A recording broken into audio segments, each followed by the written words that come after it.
Do as I say. Give me a disgusting helmet.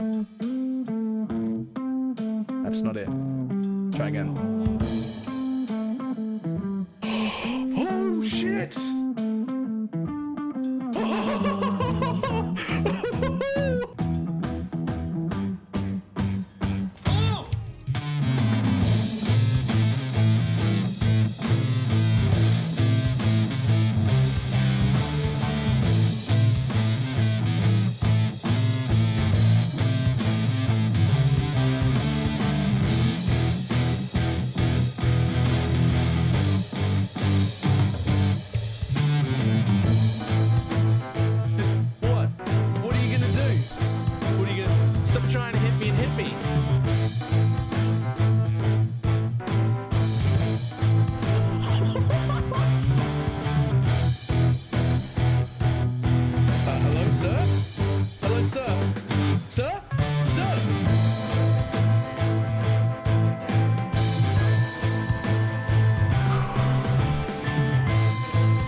It's fine. What's the worst that can be?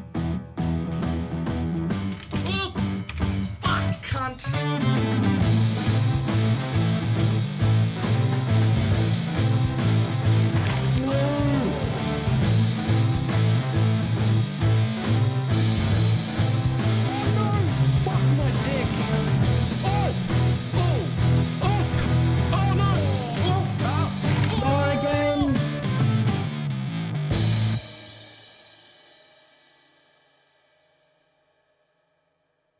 It did not work at all.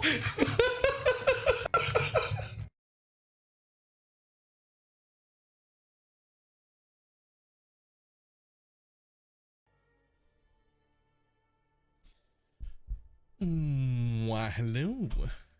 How's everybody doing? Relic was the second build last league because I dropped a Svalin on the first character. Oh, dropping a Svalin is great.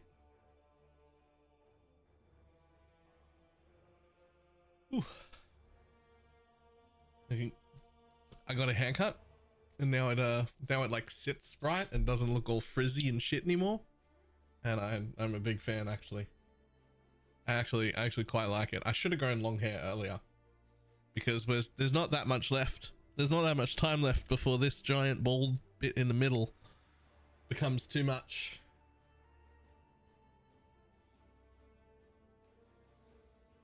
It looked like you combed it. I mean,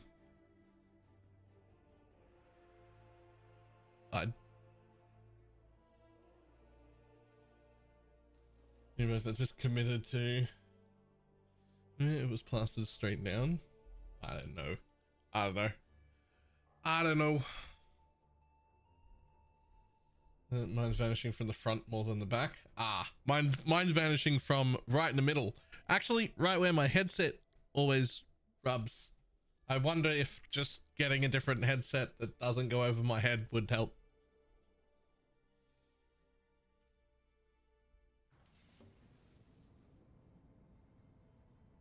It probably won't. It's probably just getting old, right? Like that's just like male pattern baldness, right? Like I'm just going bald.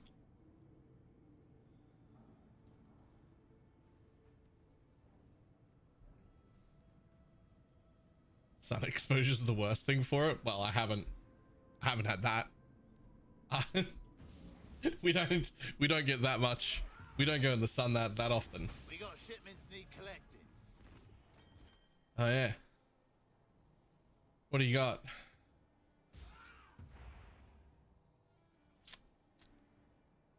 I mean, that wasn't a particularly good one. Why, hello.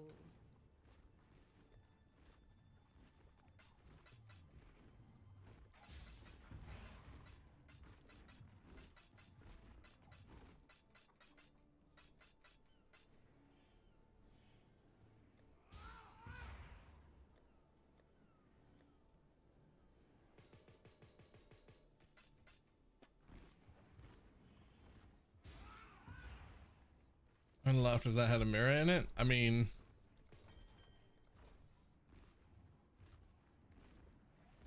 no mirror shots on both of them?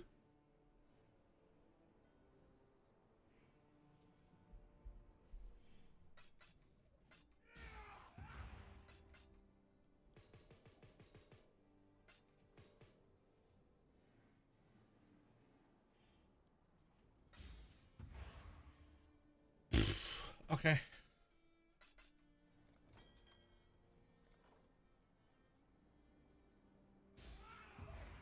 I got up mirror shot on the third one. Okay. I got ripped off. That should have been an average of 2.2 mirror shards per shipment. But I got 1 total. But that's just how it works.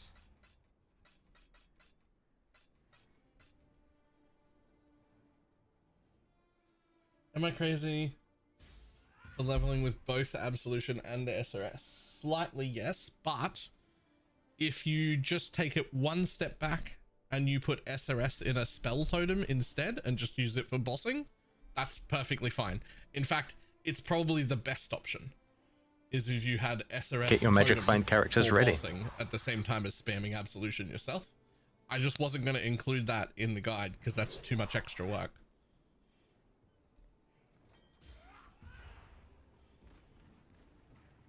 Tartarty? I don't know how to say that at all. Thank you for the 6-month resub. Also, someone else during the intro. Speed gaming. Think it through.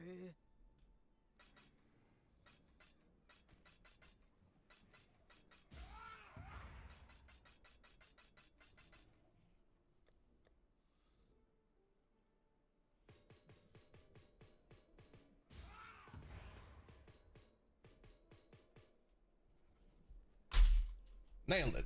Let's go. Well, they got 1 extra shard. That'll do.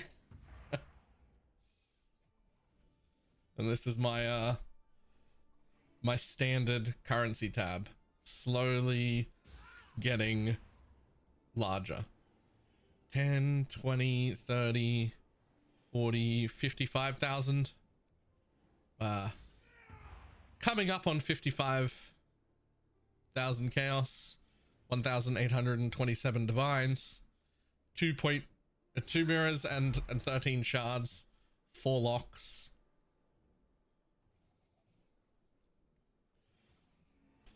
Can you get 2 stones on Holy Relic before Dialis? You can get all 4.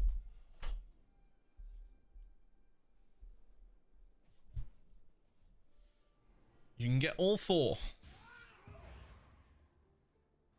Welcome. Have anything for us When to I'm ready disenchant? and not before.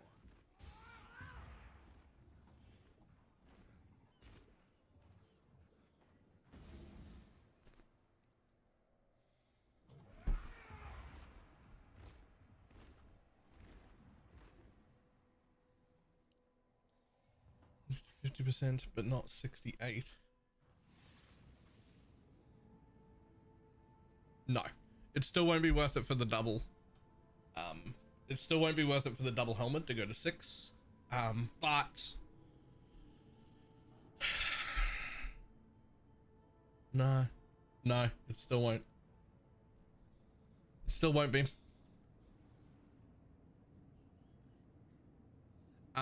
The problem is that helmet without a mercenary to give us all the buffs that come from our like Spectres and Animate Guardians, that helmet would need to triple the amount of holy relics for it to be worth it, not double. It would need to triple. We got away with it in Merc Lab because we had a mercenary who was doing 2 auras and all the Animate Guardian gear, right? which was like, oh, it's the entire Animate Guardian and 2 Spectres worth of buffs. And you're like, okay, well, then I don't really need it.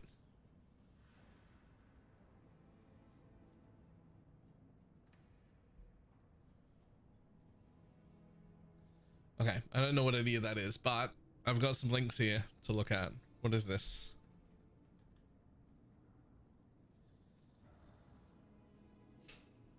Is that a timeless jewel? There's a brand new timeless jewel? What do you give? What do you give? I need to know what it gives.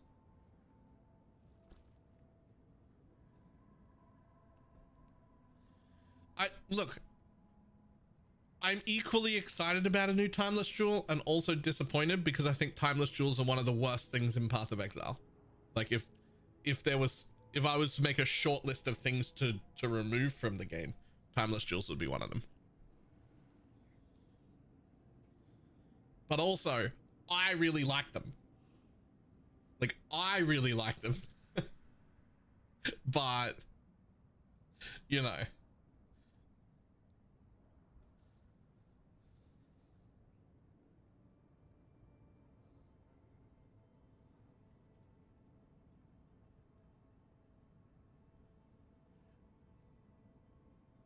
Is that what it does? One of those ones?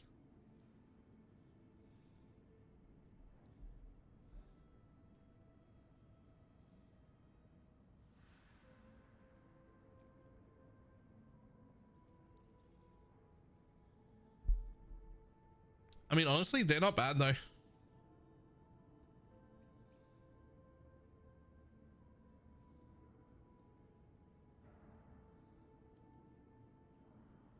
They're not bad. If that's what they do. This is the one from PoE 2, right? So like, it may not be exactly the same.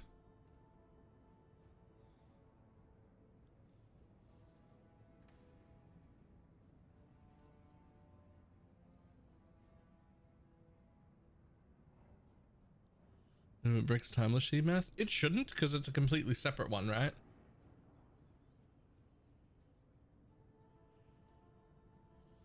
Like, it's a brand new item, so it shouldn't fuck the seeds of anything. All right, anyway. Stygian Vice, reduced, whatever. 100% increased effect of socketed magic eye jewel. Presumably only in this item, otherwise it would be busted as fuck. Presumably only in this item. Huh.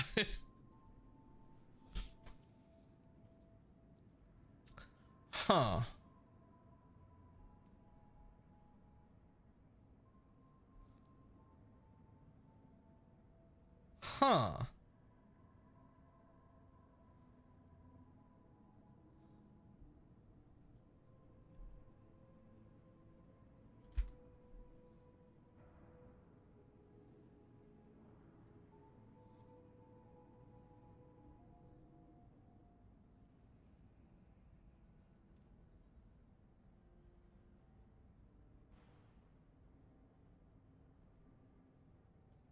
I mean, can't I just hold on?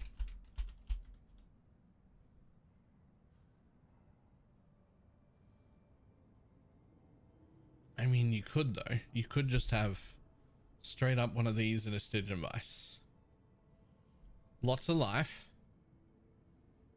and 30% chance to poison, plus the 40% from the imbue. From chance to poison imbue support, right? And that's 70% on its own. You only need two jewels in your tree to poison cap. And you get the rest of a belt. Right? You get the rest of a belt to like... So we don't... I assume this is a suffix? Although that's a prefix, that's a prefix, that's a suffix. So they're not in order when they're not holding alt, so it could be either.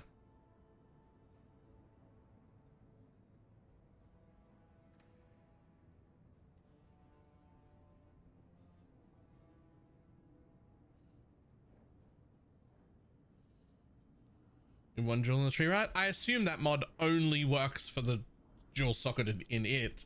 Otherwise, it would be fucking busted. Right?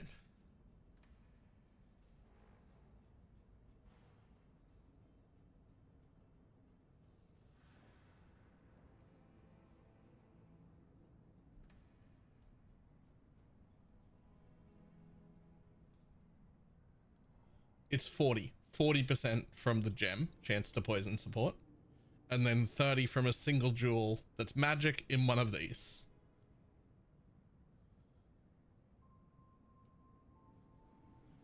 It's also a great mode for using like an avoid to shock jewel. You can get ailment immune from just that one. True. I mean, not for Holy Relic, we're already immune to ailments, but like in general speaking, right?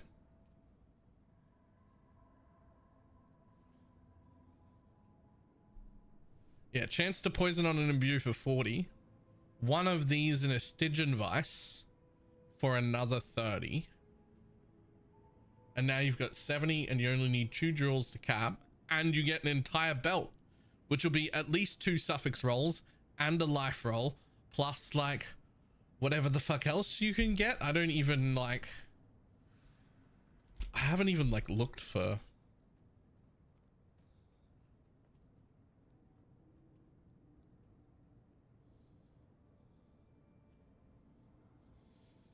I haven't even looked for like, I've never looked for like influence mods, for instance, that you might want on belts, because our belts were always spoken for.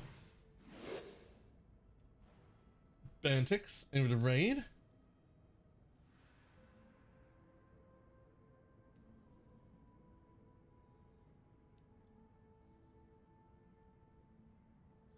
The belt is always spoken for, so I have absolutely no idea.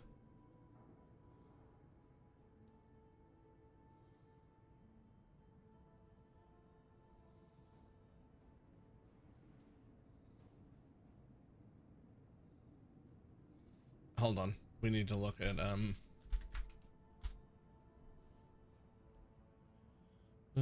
well, it is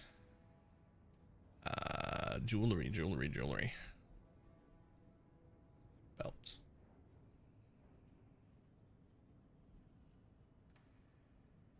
Mixes can increase the 100% mod. Possibly it might be unscalable.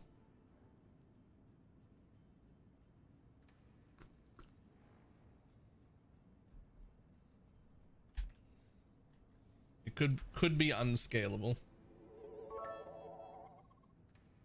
Balor, where does a network engineer go for number 1? At his IP address.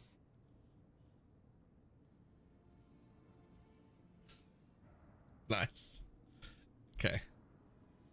Intimidating cry. We don't care about that.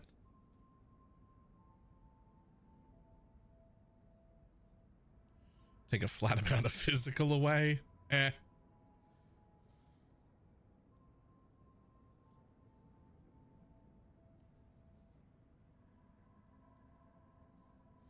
Yeah, I mean, life and percent max life is pretty good. Like just life and percent max life for prefixes would be insanely useful.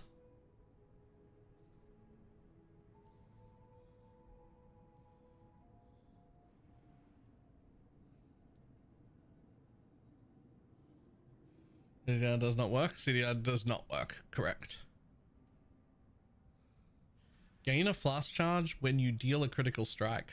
Also not entirely useless. Wait, what about that new essence for belts? Hold on. Wasn't there some weird new essence for belt that I like ruled out being able to use because we needed an abyss jewel? Hold up.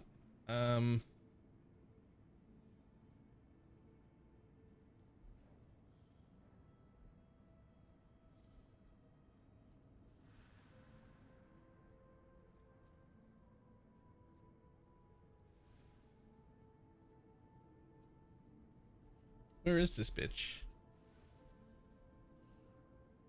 I'm sure it was on this page. Ah. Equipped magic flasks have 30% increased effect on you if no flasks are adjacent to them. So be 30% increased effect on 3 flasks, but then you lose 2 flasks. Right? But the life flask is irrelevant and you really don't need it, and I haven't used it in ages. Right? This one really isn't needed either. I would literally do that.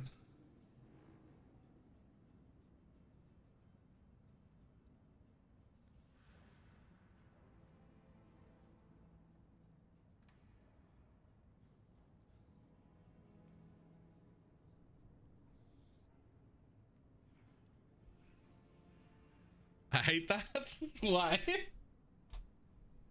Then you're not stun immune? I'm stun immune by just being tanky enough to not care.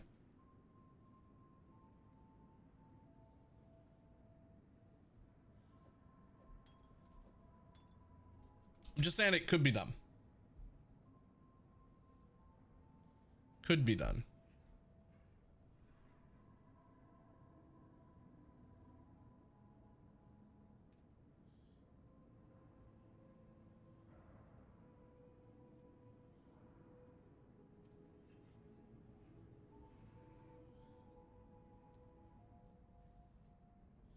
Honestly, even just getting regenerate 200 energy shield per second is like, that's 200 regen. Like, don't shy away from that. Eating a normal SRS video. I'm surprised it isn't already out. Yes, the SRS guide is already updated. The written guide is already done. The video should already be out.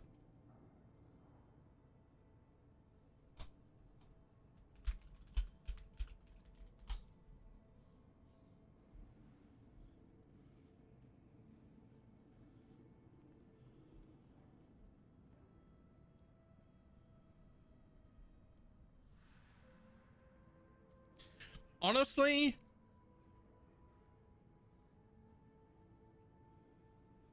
I don't know if I care about that. I think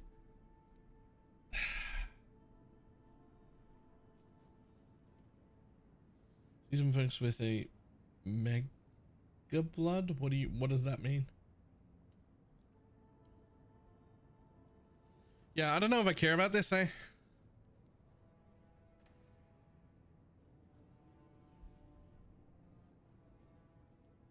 Oh, mage blood. Right. Yeah, there are mage blood versions. They're just really hard to get into.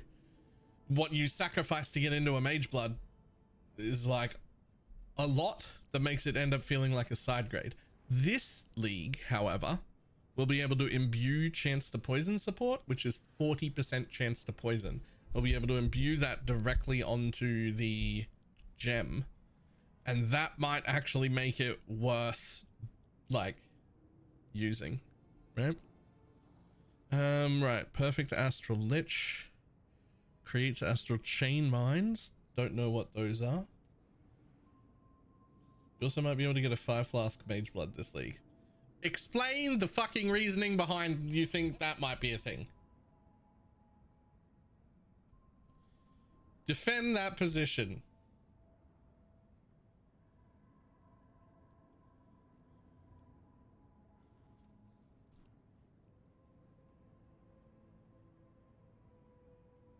I'm getting the PV2's Giga Valorb. If I can get a 5 flask mage blood, it's fucking over, my dude. Like it's, what do you mean?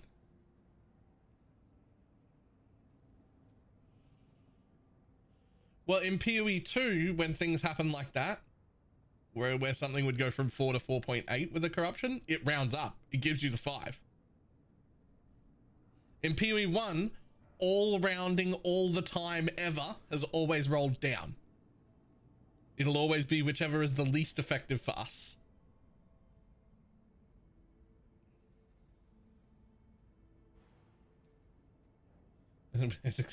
Yes.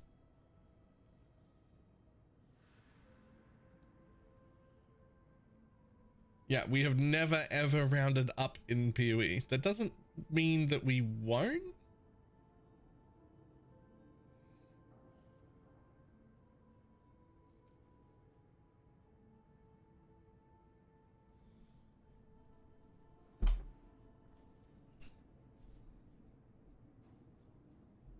Hold on.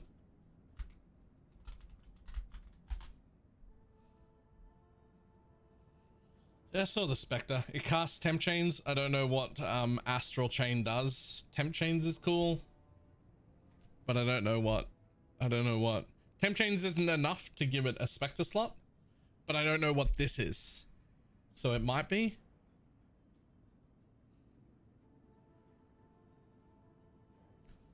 But like, yeah. But hold on, because let me just have a look real quick here. At level 20, fire damage per second, 2566. At level 20, fire damage per second, 2513. Close enough. That is an option for Righteous Fire, is it not?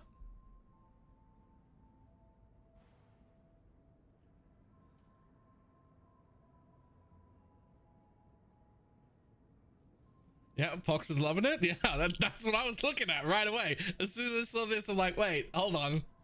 How does this compare to the damage from Fire Trap? And the answer is, it's pretty similar.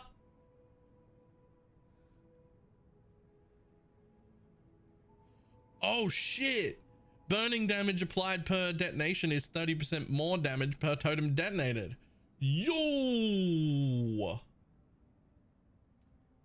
Okay. So it's only about 5% lower in its base. So that gives you 25% more damage than the trap if you only blow up one totem. How many totems could we blow up at once? Because the first one will be 25 more than a fire trap, and then the next one will be 30%, 30%, 30%. Yeah, okay.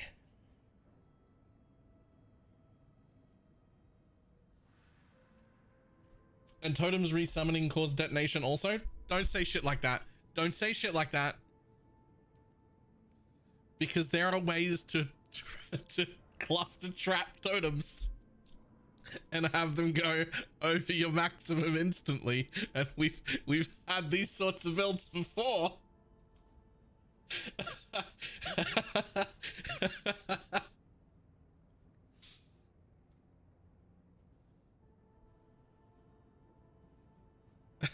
Yeah.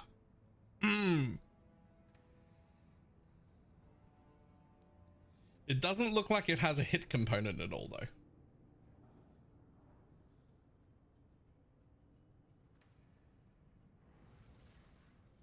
Summons a totem that casts a beam of fire at you and each other totem. So it's searing totem that you control, dealing burning damage to enemies caught in the beam.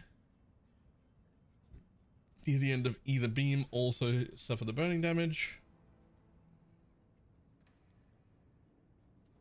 Reaching the maximum active totem count will cause all totems from this skill to detonate.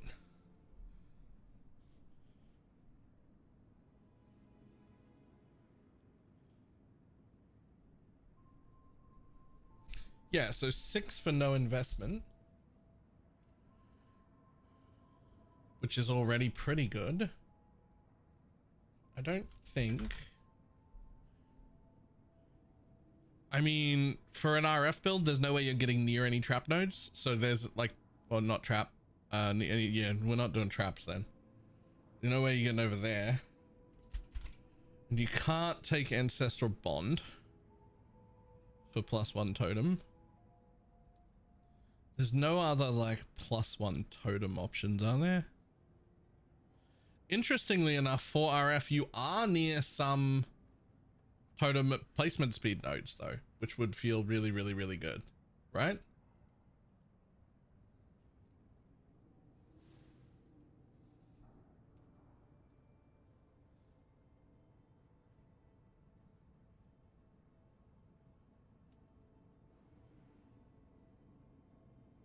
The Foundborn mod on Syrian Touch.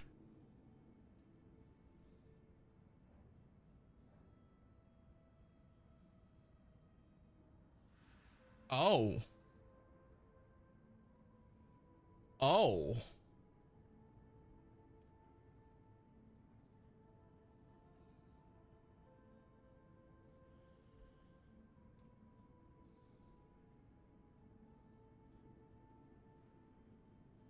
Five into what? 6. You couldn't do 20% of 5 in your head?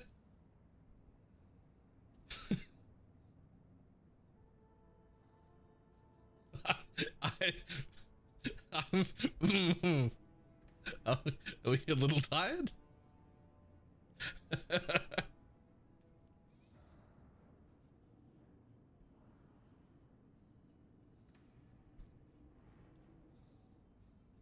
Wake up with a throbbing, painful ankle. Yeah.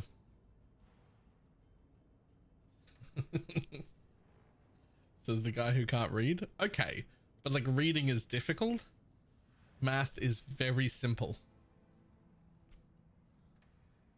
It all just makes sense. Doesn't have any weird rules in it. Except that one thing about like changing your decision when you've got the 3 doors thing, which no matter how many people try and convince me is correct, I refuse to believe because it doesn't make any sense. That's actually mathematicians lying to you, but we'll move on from that.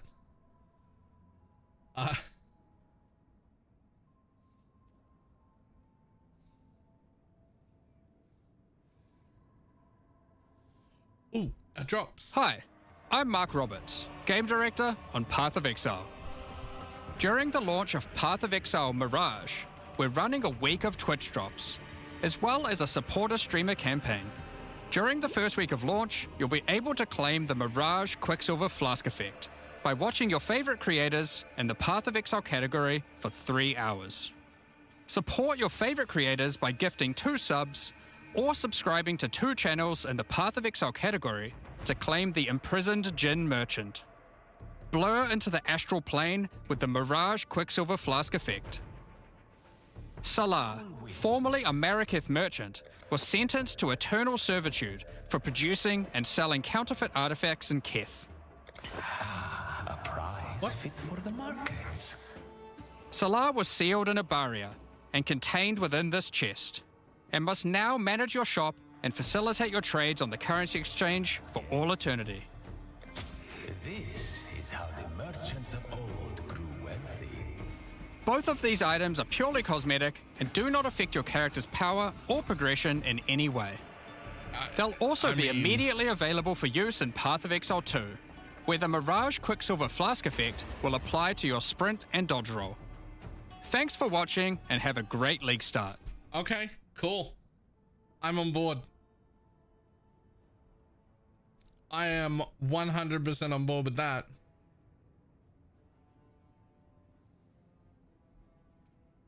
Oh god, how much is there?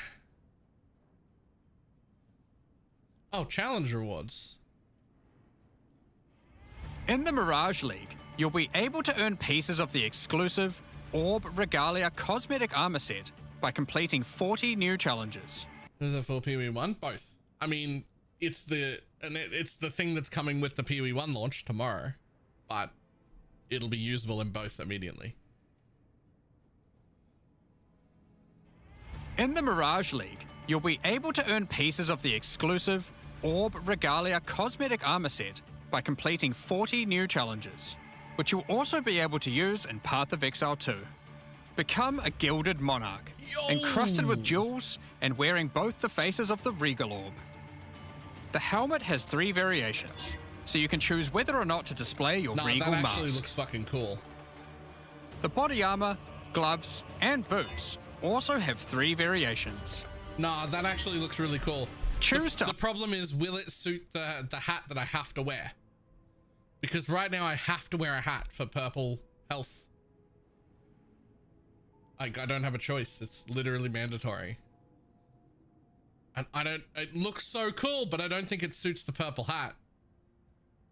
Either shine gold, emanate a royal magical Maybe that blue, one? or a combination of both, as the blue shifts around on top of the layer of metallic gold.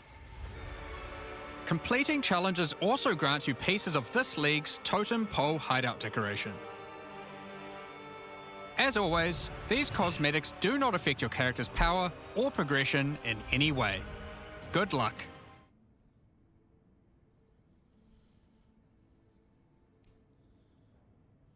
You've completed the challenges, also gives you that.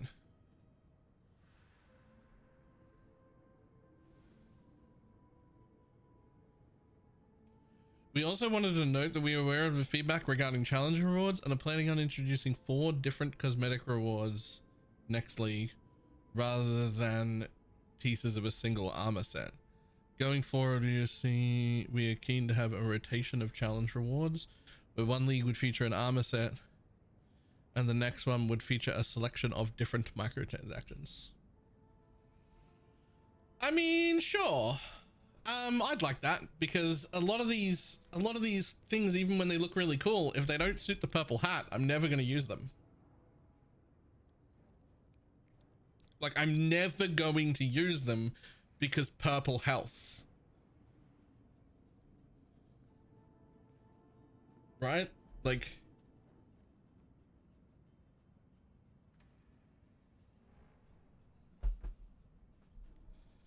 purple health? Yeah, purple health. It's the only hat I ever wear now. See how my health flask and my health globe is purple?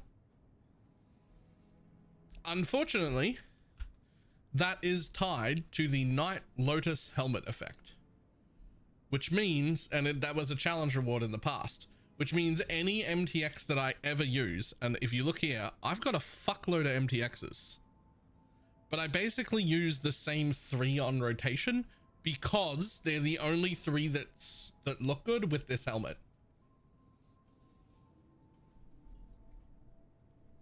Because they're the only 3 that look good with that helmet, they're the only 3 I use.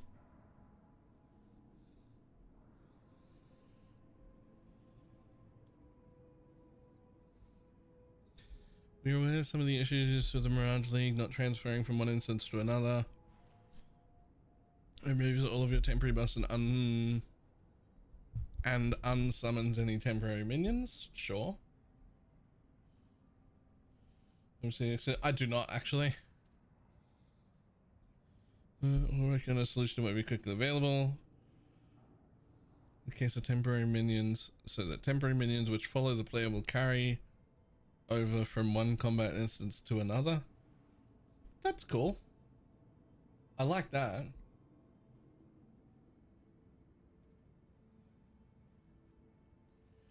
So it won't be ready on launch, but they're working on that. That's cool. I'm cool with that.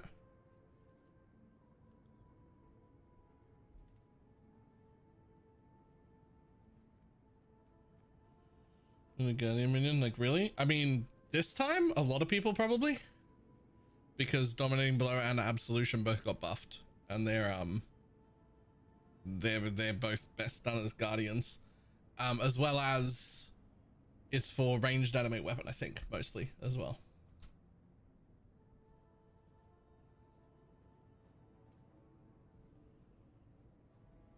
And they've been like Bloodline or something. Guardian also got buffed, right?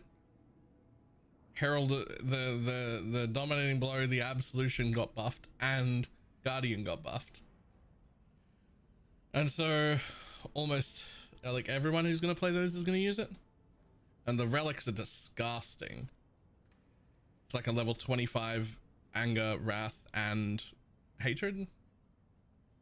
So everyone's taking that node anyway to get to that one, to the good one. Excellent. Animate Guardian early.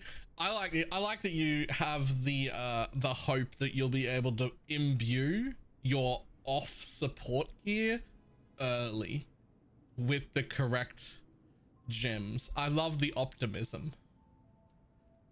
Good luck. We have no idea how hard or expensive those are going to be, and remember they need to be level 20 before you even can do them, and that it corrupts them, so you have to do quality. The nails today, I mean, I had to trim them, but they still look pretty.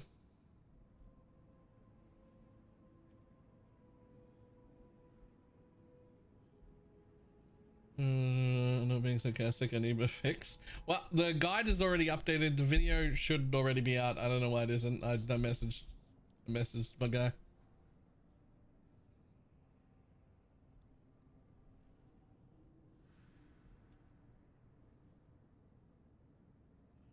Oh yeah, they buffed Pocket Box as well. Yeah.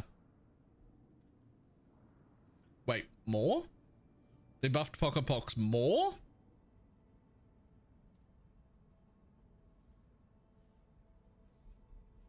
Nah, surely not. Application, your account previously acquired any void stone completing, sure.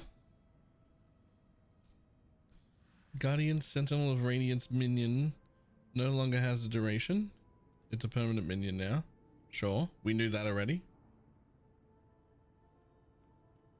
Oh, the Sentinel of Radiance persists between area and will not use its burning aura skill while in oh.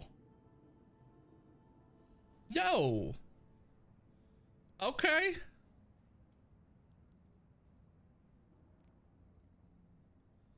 Yeah, all right.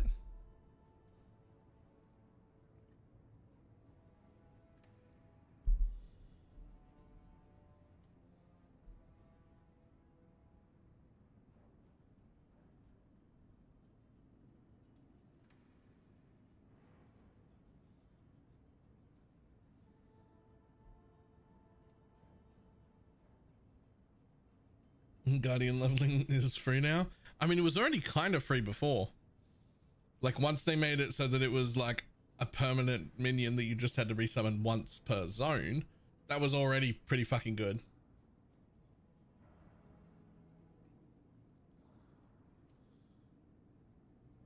There's a world where I level as Guardian and respec it crawl. Honestly, if you were to do something like that, you wouldn't even, you'd respec it Merc, right? If you were going to do that, you'd respec it Merc, because you'd grab the Sentinel of Radiance and then you'd grab the Wrath, Anger, and Hatred bots.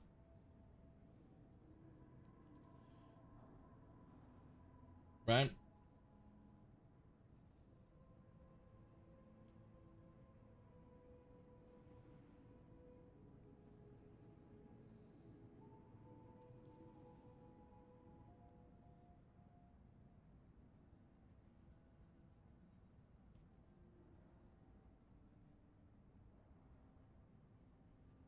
Alright, this too. And what is this?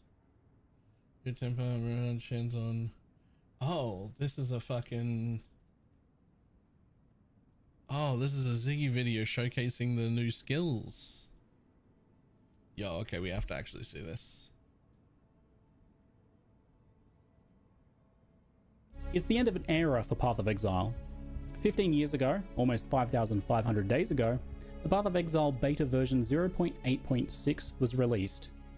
It brought with it Can we not say that many days ago? That's the controversial new shock status element to lightning damage critical hits, and it also introduced the longest necked character to date, the Templar. This graceful sauropod would wash ashore and equip the brand new skill gem prototype, Glacial Hammer.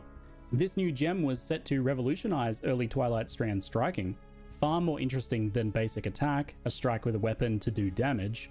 Glacial Hammer was something completely different. A strike with a weapon to do cold damage.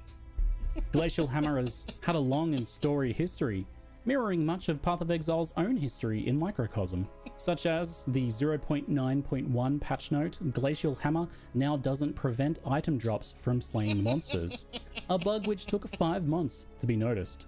And who could forget that fateful day of September 2nd, 2016, Glacial Hammer, 6% more damage. From those same fabled patch notes which brought us a phrase that would echo throughout history. This is a buff. This is a buff. I knew that was And coming. here we are, current year, 15 of them later, and PoE 1 looks set to be taken into a bright new future at the hands of fresh, eager new blood. And yet some might feel a pang of sadness at what is lost. Glacial Hammer is given a quiet, some might say undignified burial in the depths of the vendor gem pile. No longer will fresh-necked Templars awake and scramble to socket you into their scepters. Fresh neck Templars. Glacial Hammer. No longer will your icy hand hold ours as we brave the Twilight Strand. Good night, sweet prince. But all is not lost. For those of us who do not cling to the past, the future is bright. For Templars Awakening now can say with full sincerity and no sarcasm at all, this is a buff. The starter skill gem for Templars is now the new Holy Strike to kick off the new suite of improvements to the Templar's Holy Warrior archetype. In my recent trip to New Zealand to host the Q&A, I had a chance to play through the campaign as a Holy Warrior Templar in an early prototype of the Mirage League. It was an absolute banger of a hands-on preview run, and like always, what you see here was recorded more than a week before release, so many things have changed and improved from what you may see here. A non-comprehensive list of some of what I do know is changing is on the screen now. So let's dive into my experiences with Mirage and some of the Templar's new and reworked skills. Holy Strike summons up to 3 minion copies of your weapon on hit, and they attack whenever you do. I played with this skill on and off with a variety of different supports, and overall I became quite a fan of it. And that was with the original pre-buffed slower attack speed that it has, as they have since buffed the attack speed due to Templar's early kind of sluggish start feeling with attacks. I mean, them some pretty A good welcome chunks. buff, but I liked the skill even without it. Templar also gets a new support gem, Hallow, which causes your melee hits to apply a debuff to enemies that your allies can consume on hit for a chunk of added fire damage. It's not really stronger than added fire damage support, so if you just want raw damage for yourself and your minions, you can use that instead, but it does stack with that, and it's a bit more interesting as a support option as well. Of course, Smite pairs nicely with Holy Strike, giving you and your minions added lightning damage and bonus shock chance. It's also just a better AoE skill for like more dense clusters of enemies, especially with additional strike targets from Ancestral Call support. You can totally just use Smite for one-button gameplay while leveling a Templar. It works quite well, just like that, but the combination of it plus other skills is even better, since you get to benefit from that bonus damage and apply them to other things, especially for stacking mega single target damage, as you'll get to see later. The Mirage encounters of the new league start right as you leave town, and every zone in the campaign has one. I am Varashta, once a sycamore of the Meraketh.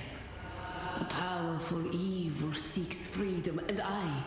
To be fair, using Smite as a buff is just like using a Val Aura. It's something we've been doing for years, right?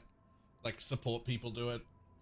They link it with like increased duration and shit and have like 30-second duration smites. That's not new tech.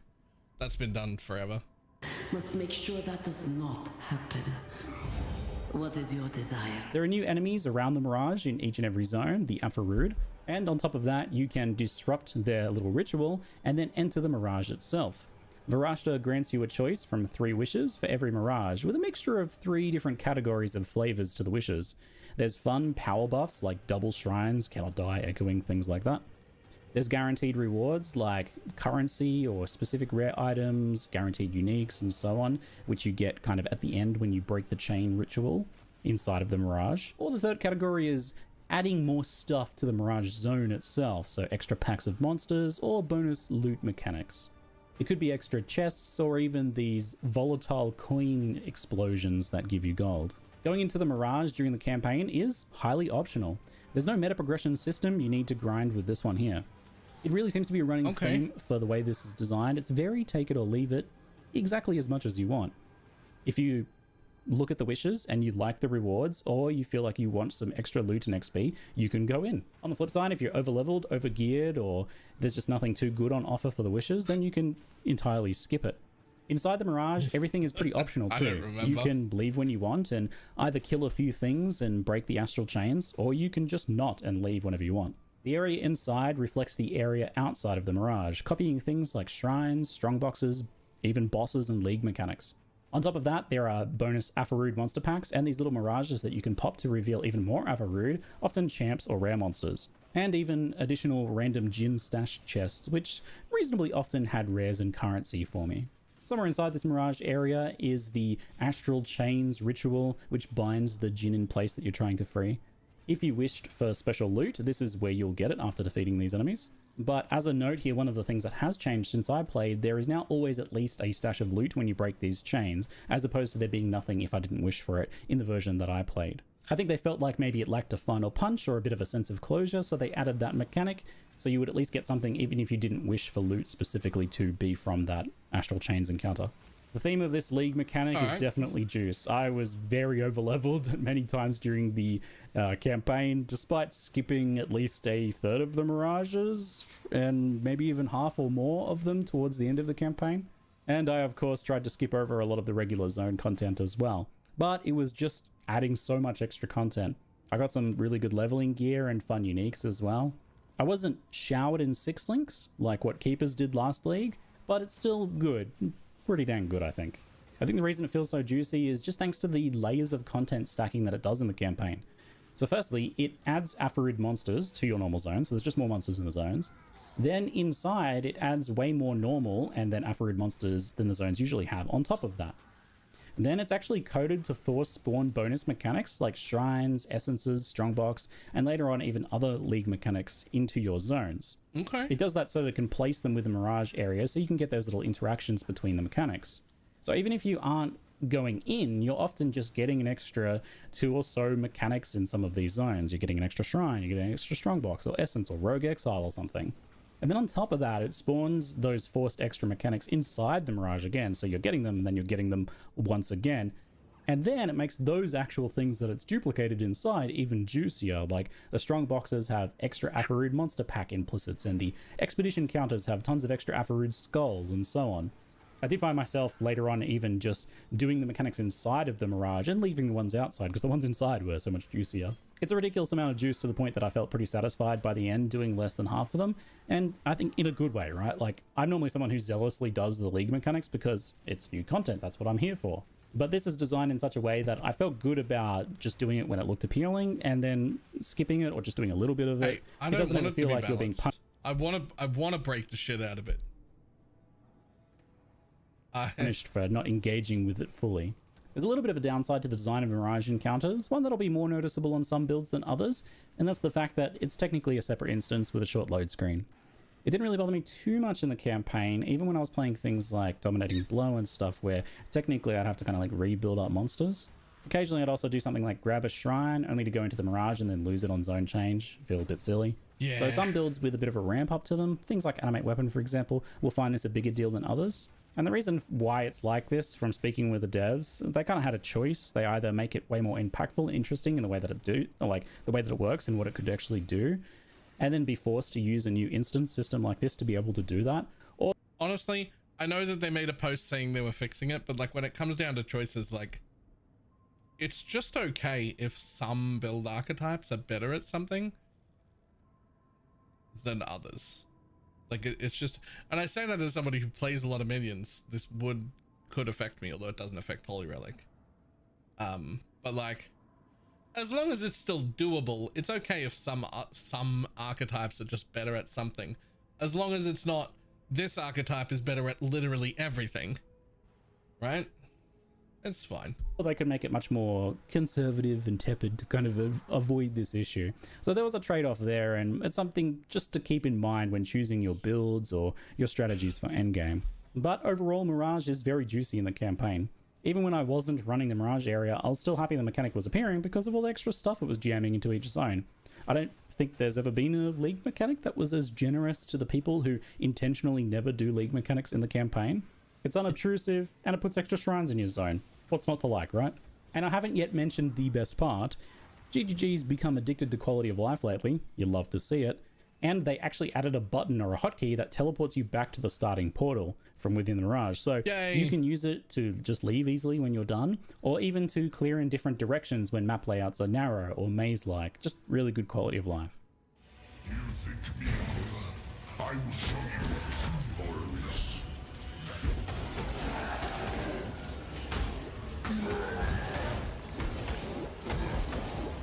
Yo! How over-leveled is this motherfucker here? How over-leveled do you think he was here? Because that looked disgusting. Like, was he like level fucking 17? Like, what are you talking about? that looks gross.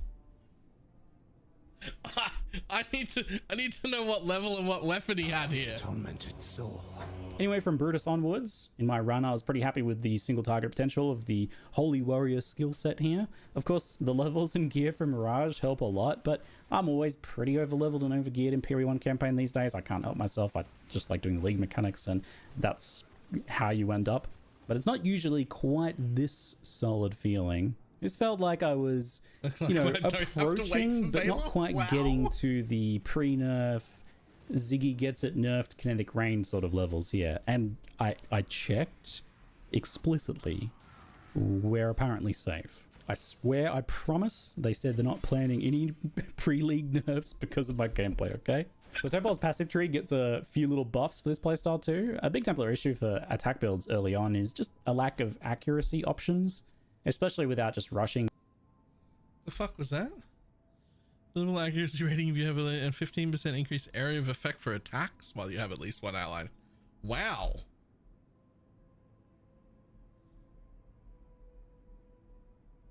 Huh. Yes, minions are allies. So there are two sort of indicators for things that are around you. One says party members or something like that. I think it's party members is one of them, and that only counts other players. The other one is allies, which is the one that is used most of the time, and that will count players and your minions and your friends' minions. Any friendly unit nearby is an ally.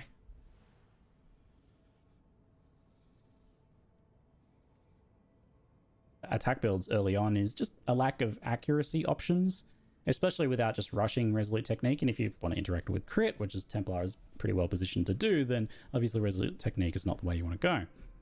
So 2 new clusters in the area give accuracy, one on the left. This is a misclick, don't judge. He's taken both the...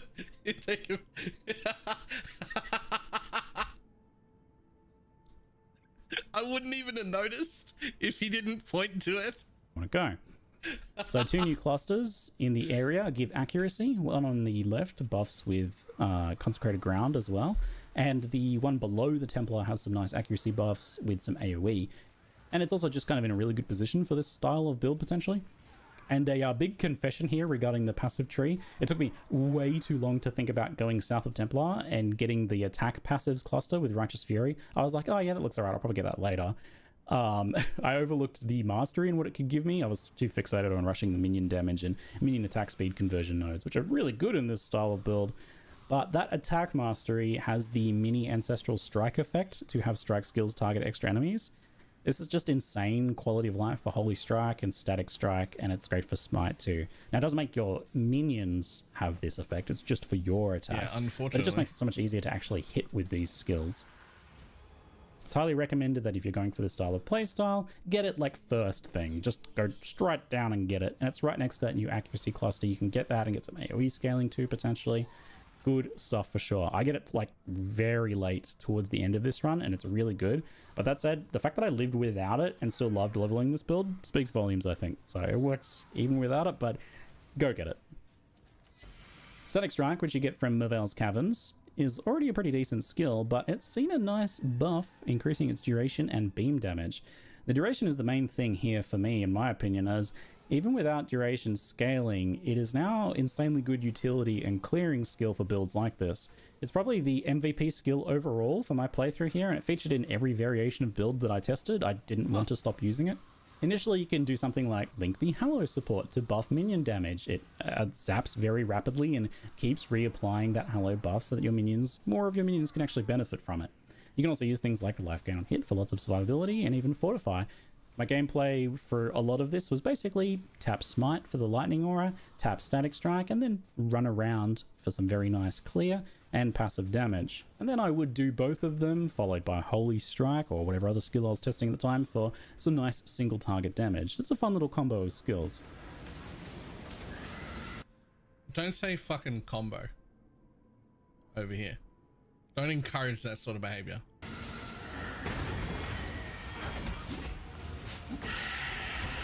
Leave Jonathan to his combo shit over on PoE 2. I don't fucking want that. I'm just saying. Where Static Strike really pops off though is in Act 2 after Sharp and Cruel quest, when you can get the Shockwave support. Linked to Static Strike, it pops off multiple very hard hitting AoE triggers, and coupling that with mobility from Shield Charge and Frost Blink, it just lets you clear so fast in the campaign. I also did have a chance to mess with the new Shield of Light retaliation support. When you block, you can use it to pop off a decently large chunky area attack from your shield, and your minions all do it too. It's pretty strong even without support. It's so bad, yeah. At the beginning of the video, he said since playing this, they have added a bunch of attack speed to the base gem because it was too slow. But of course, it's like a retaliation support, so only like 5 of you are excited, I'm sure. But I'm sure those 5 of you are very super jazzed about this one because it's good, right? Like, it's as good as a retaliation damage dealer can be, I guess. It does a lot of damage and you can get a lot of overlaps from your minions, and it seems like it has pretty good AoE. But yeah, it's a retaliation skill. I don't think I really had a chance to mess with Mirage rituals too much during the campaign. They didn't kind of line up for me, and it's not super common in the campaign anyway. But from talking to GGG about it, they're going really try hard in this to make the mechanics just good, right? Like as good as you would dream and dare not hope. So I would have expected ritual just to respawn just one ritual inside of the Mirage zone, right? And that you just get like a cruddy shop because it would only be one encounter, or maybe there would even be no shop at all. It just wouldn't function. It'd just be some extra monsters. Whatever. I thought ritual would be pretty bad with Mirage. Just didn't seem like it could work mechanically, but apparently they're actually making it as good as possible. So they said rituals in Mirage areas will compensate the amount of tribute they generate based on how many rituals are missing. I think possibly they might get it as a quest reward but not be able to buy it. For some reason I feel like that might be the case. So if the Mirage only contains 1 ritual, for example, and the parent area had 3, then the Mirage ritual will generate extra tribute for you as though you were completing 3 of them. So you will actually get like a proper shop, a proper amount of tribute to spend, even if you just do 1 ritual encounter inside the Mirage. Like, it's actually a good thing that it only does 1. So that's like insanely good. It's about as good as you could hope. They seem to be taking this approach to things with the Mirage design here. It's kind of like overly generous, somewhat surprising kind of approach to the mechanical design. But you know my favorite thing about this hands-on run? Mirage let me test this build and prove it double piety viable. I got down to 1 HP both times, baby. Although this was funny to do, most of the time if you do a boss in the Mirage, you can just like grab the quest item and then skip it in the zone itself. Pretty neat. There's a robust quest flag system here. Well, in this case, you know, I just couldn't resist going for the double piety kill. I mean, we only get to fight it, what, like 8 times already? Anyway, partway through Act 3, I got a chance to try Holy Hammers too. This is a bright and new chunky slam skill. Calls down a hammer to slam in front of you, and if that hammer hits an enemy, it creates another. And then if that hits an enemy, it creates another again. Then if you have power charges, it expends 1 to also put 1 hammer to each side, which can also cascade twice in the same way. I tested the vanilla use of it to begin, since power charges are a bit difficult to get this early on. But later I also tested a bit with the Conduit unique gloves to generate some charges on kill, and then later on I tested again with some extra power charges from Power Charger on crit. Both linked to the skill itself and to Static Strike, both which work pretty well. Felt like a pretty decent skill. I mean, slam skills generally are pretty solid. It's hard to miss with them, I think. Both like in-game, but also their design, you know what I'm saying. I think there's some potential AoE overlap with this on larger bosses too, with correct positioning. You can probably get at least 2 hits pretty consistently, and I wonder with the power charges if you can kind of like off the side one get like 3 hits maybe even on some larger bosses. For me and for my setup, Holy Strike felt stronger for bossing, but then I did have some minion damage scaling, and that's more specifically a single target skill, which is also kind of like an AoE skill, right? But it felt good. It's pretty bright and loud though, just, you know, be aware of that.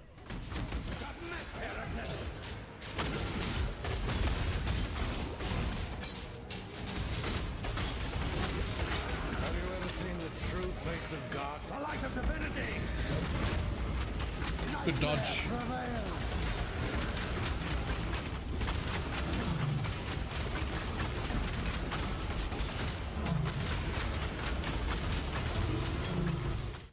So part of the way through my Holy Hammer rampage, I ducked into Normal Lab to get the new Guardian node, Marshal of Divinity, with Hallowing Flame on all melee hits, and then up to 80% added fire damage for you.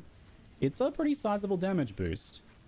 I actually ran this with the Hallow support on static strike and shield charge at times too, because the gem gives a nice scaling buff to the Hallow effect for your minions, so that they'll get a bit of extra bonus damage when it's applied by those skills that have the support linked. But really the main thing with this node, I think, is more just about the fact that you're able to apply it consistently without needing a support gem, but also that you're getting that big damage buff for yourself, right? That's probably really the main thing here. You get 10% added fire damage for each Hallow removed by a minion recently. So as long as you're applying that rapidly enough and spreading it around a bit, you got enough minions hitting enough, then it doesn't seem too hard to get that cap to 80% a lot of the time.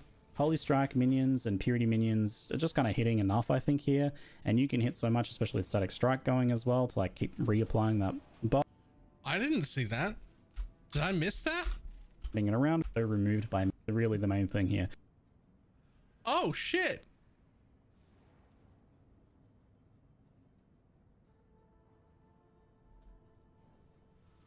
Are they corrupted? He doesn't ever mouse over them, but does also he? that you're getting that big damage buff for yourself, right? That's probably really the main thing here. You get 10% added fire damage for each Hallow removed by a minion recently. So as long as you're applying that rapidly enough and spreading it around a bit, you got enough minions hitting enough, then it doesn't seem too hard to get that cap to 80% a lot of the time. Holy Strike minions and Purity minions are just kind of hitting enough, I think, here. And you can hit so much, especially with Static Strike going as well, to like keep reapplying that buff. So it seemed pretty solid. I was doing a fair amount of damage by this point. And in hindsight, with the damage that I already had, this node was probably overkill. The Shrine node is likely the better. Are filters ready to be updated? I mean, no, because they never are until the morning of League start. Because I sit and wait for Neversink to update all of his shit before I update mine. Because I don't want to update mine twice. So I always do that the morning of League start, you know, like an hour or two before the League starts. The point is, they're never not updated before the League starts. So you don't need to worry about that. It'll just be in the hour or two beforehand that it happens. First pick for leveling in the campaign because of the mix of buffs and the speed boost it gives you to campaign running, but I wanted to try the new thing. So you probably noticed at some points during this gameplay some of the uniques that I managed to pull. All but I think maybe one of them was from Mirage. I got like a gold rim, the Onslaught helmet, Rampage gloves. Honestly, for day one leveling, I don't think there is a filter better than that one, but also I just don't want it to be talking at me that much, and my filter already shows you literally everything you could ever need. You just have to understand that green means green, red means red, and blue means blue. And that a triangle is 3 sockets and a square is 4 sockets because that's how many corners it has. I'm like, I got like 2 Praxis that I didn't even need to use. Mana wasn't really a problem for this playstyle too. Yeah, but Chrome is fucking teal. It's grey, actually. With my filters, it's a grey triangle and a grey square for any chromable items. Much. And I got a Lahoop or something as well. Pretty good collection of uniques. It's hard to say. I'm sure I kind of maybe had like a bit of a lucky run, but I think it was just juicy enough. There was enough stuff dropping that I was bound to get some good stuff here. I actually thought that some of this stuff was a bit too good and impactful, so I used some of them for a while, but then took them off and just replaced them with random average rare items, just to not like have the footage be too skewed that much. For example, the Onslaught helmet. I can't just have the whole footage be with me wearing the Onslaught helmet. It doesn't really give you a very good picture. So yeah, I tried them out, but I tried to mix it up as much as I could throughout this footage as well.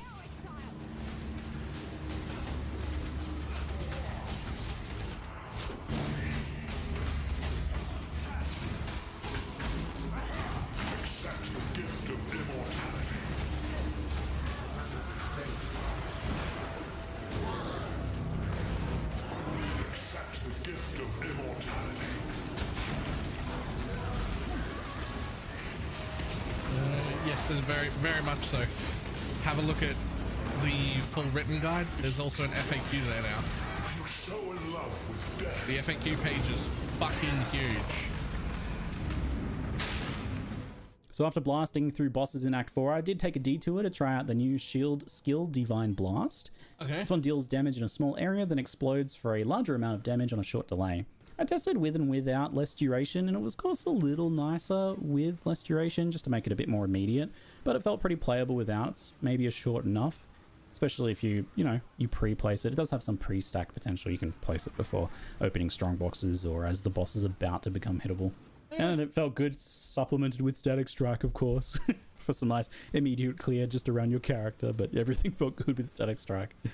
Like all shield skills, it scales with shield stats, shield damage and energy shield, your armor and energy shield. And I only had a really basic shield for this, not like anything very good in terms of damage. But there's enough additive damage going on here that it felt pretty passable. It's definitely like a kind of satisfying looking skill, but I'm just not sure what the mechanical draw for this one is. It seems fine, like it's an AoE ranged shield skill, and maybe that's enough, right? But it's also just kind of a normal skill, that it's not any some sort of like, oh, it hits 5 times sort of mechanic going on.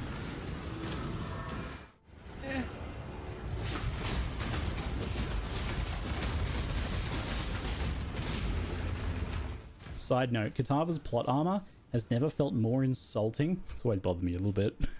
But like, then on this run, right? Like, bro, come on. Now, I bet you thought I'd skip sweep, huh? Ooh, everyone forgets about sweep. No, I went out of my way to get a good two-handed weapon here. And so I could take the newly reworked sweep for a bit of a spin. And I could not be more satisfied. But maybe not for the reason you think. See, sweep is like the definitive old school Path of Exile 1 skill. Nothing feels more olden days Path of Exile to me than sweep. There's just something so humble and ever so slightly clunky about it that just gives me some nostalgic frisson like no other skill can. So, completely reworking such a classic, terribly dated PoE skill is scary to me. That something might be lost in the process. But they somehow did it perfect justice.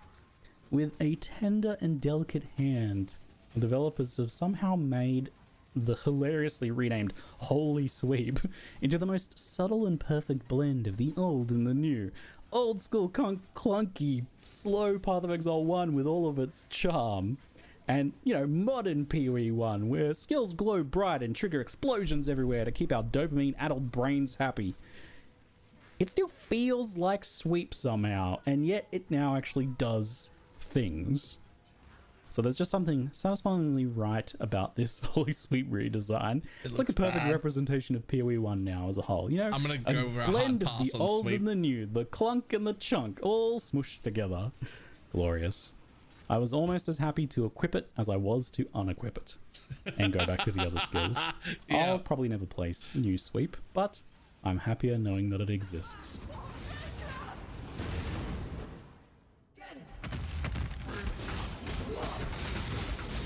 Jesus Christ. My dude, how over-leveled are you? Anyway, I eventually did get around to trying another buffed skill, Dominating Blow. Already a pretty decent skill, I think. This one got a little changed, also spawned minions on hitting rare monsters, as well as some duration buffs. Pretty nice stuff. Nice usability improvement, but it also just, I think, benefits from buffs to the archetype as a whole, right? Really hard to say which felt better between Dominating Blow and Holy Strike. Both kind of compete for the same slot in your build to an extent, and you could potentially use both, but I just think gem slot pressure seems hard to make that work. Both of the skills just ultimately felt really good, but they have a bit of a difference to them that I like. So Holy Strike is a bit more immediate and directly tied to your attacks, right? You want to scale attack speed on it and things like that. But Dominating Blow is probably a bit smoother if you actually just want to play more passively or support style, right? How rapidly you hit isn't quite as important. You're just doing it to apply the debuff so that, the Dominating Blow minions can spawn so that they can do the majority of the work. But Holy Strike, you're in it. You're in it.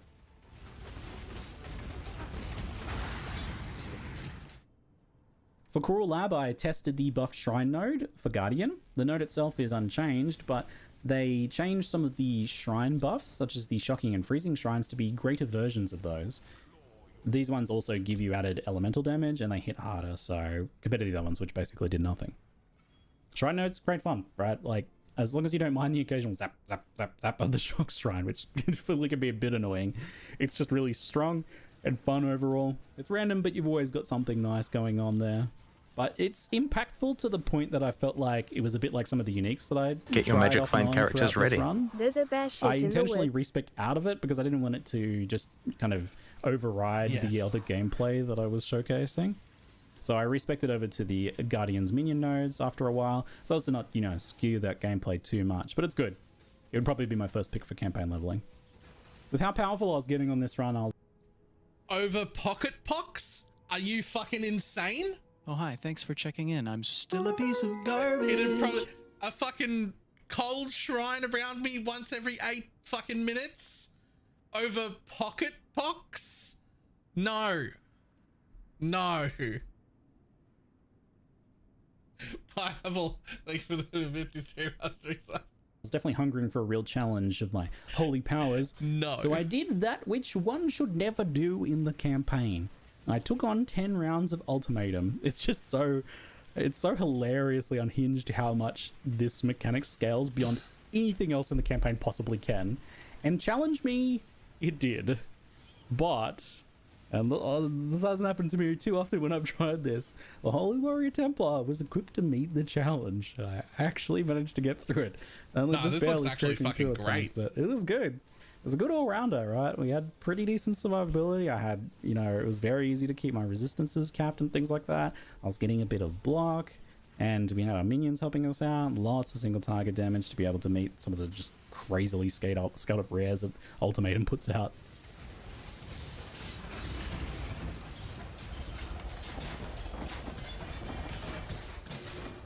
First time hearing that made me chuckle while hearing what pocket pox.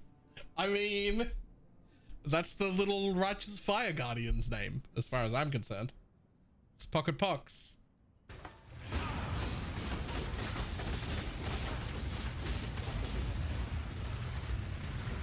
So in a funny stroke of luck, I actually managed to get Static Strike of Gathering Lightning from Cruel Lab 2, and I got to take that for a bit of a test drive. Pretty wild that I just lucked into like one of 2 new red Transfigured support gems, and the one that people probably wanted to see.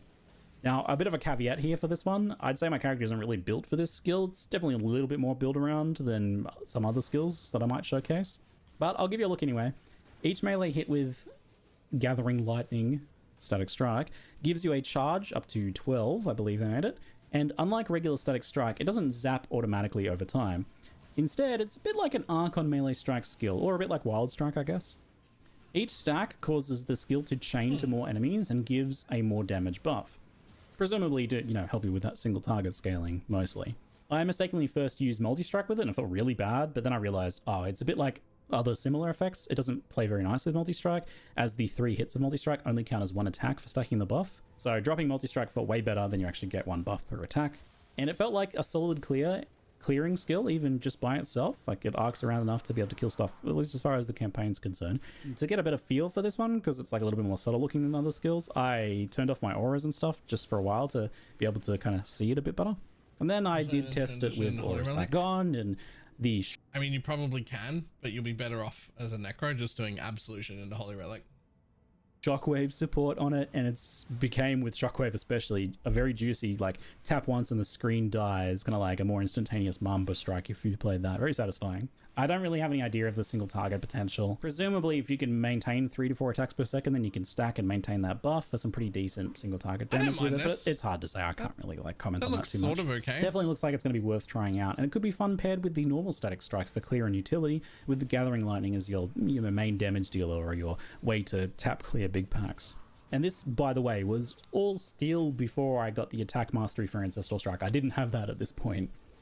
I've no idea how good Gathering Lightning is with that. I don't know how that really works. I didn't think to go back and check, sorry.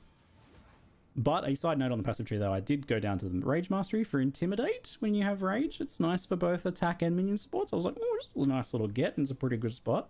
But finally, in Act 9, I realized my blunder. I was like, oh no, the Mastery, I forgot. So I jumped at respecking. I was like, oh, I could have had this the whole time. I got that attack mastery for the extra strike, that ancestral strike effect. And although it's not like I really needed it, the playstyle did feel just a lot smoother and easier. It's just, the main one really was, it's just so nice to be able to not even have to be right near the enemy to activate Static Strike. Like, Static Strike was so worth using that I would like run up and make sure that it would connect. But with this, you can basically just attack anywhere near an enemy and you will get the Static Strike buff. It just feels a lot better. The final 2 acts and Merciless Lab are an absolute blast.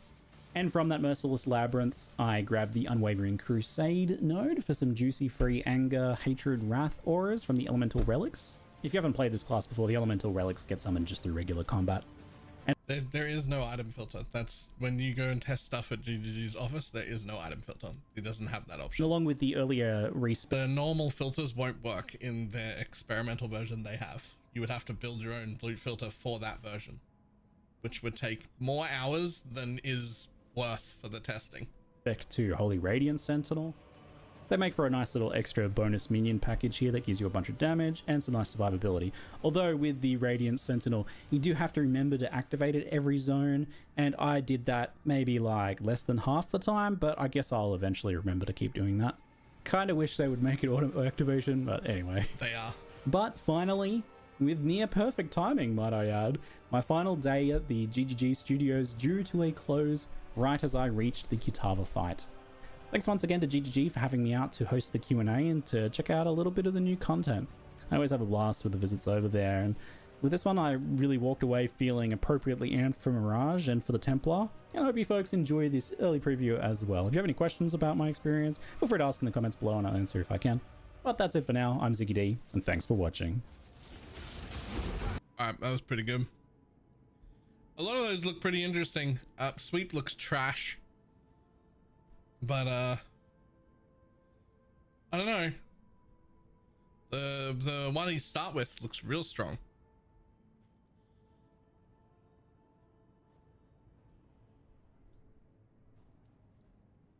It's a lot about the filter. Who fucking cares? It's like a showcase of just some different skills and how they look. Who cares about fucking the loot filter? Like what? What? Like who cares?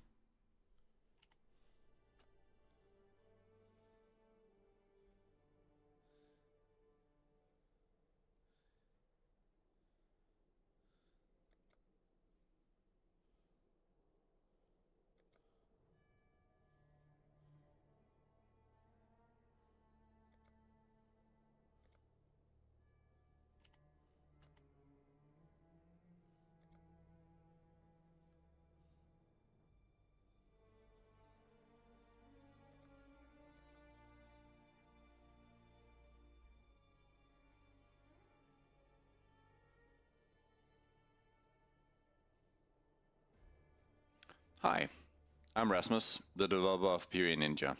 I wanted to give you a quick introduction to a new feature that's rolling out today. It's called Atlas Trees, and it's all about helping you find the correct Atlas tree for your Path of Exile endgame.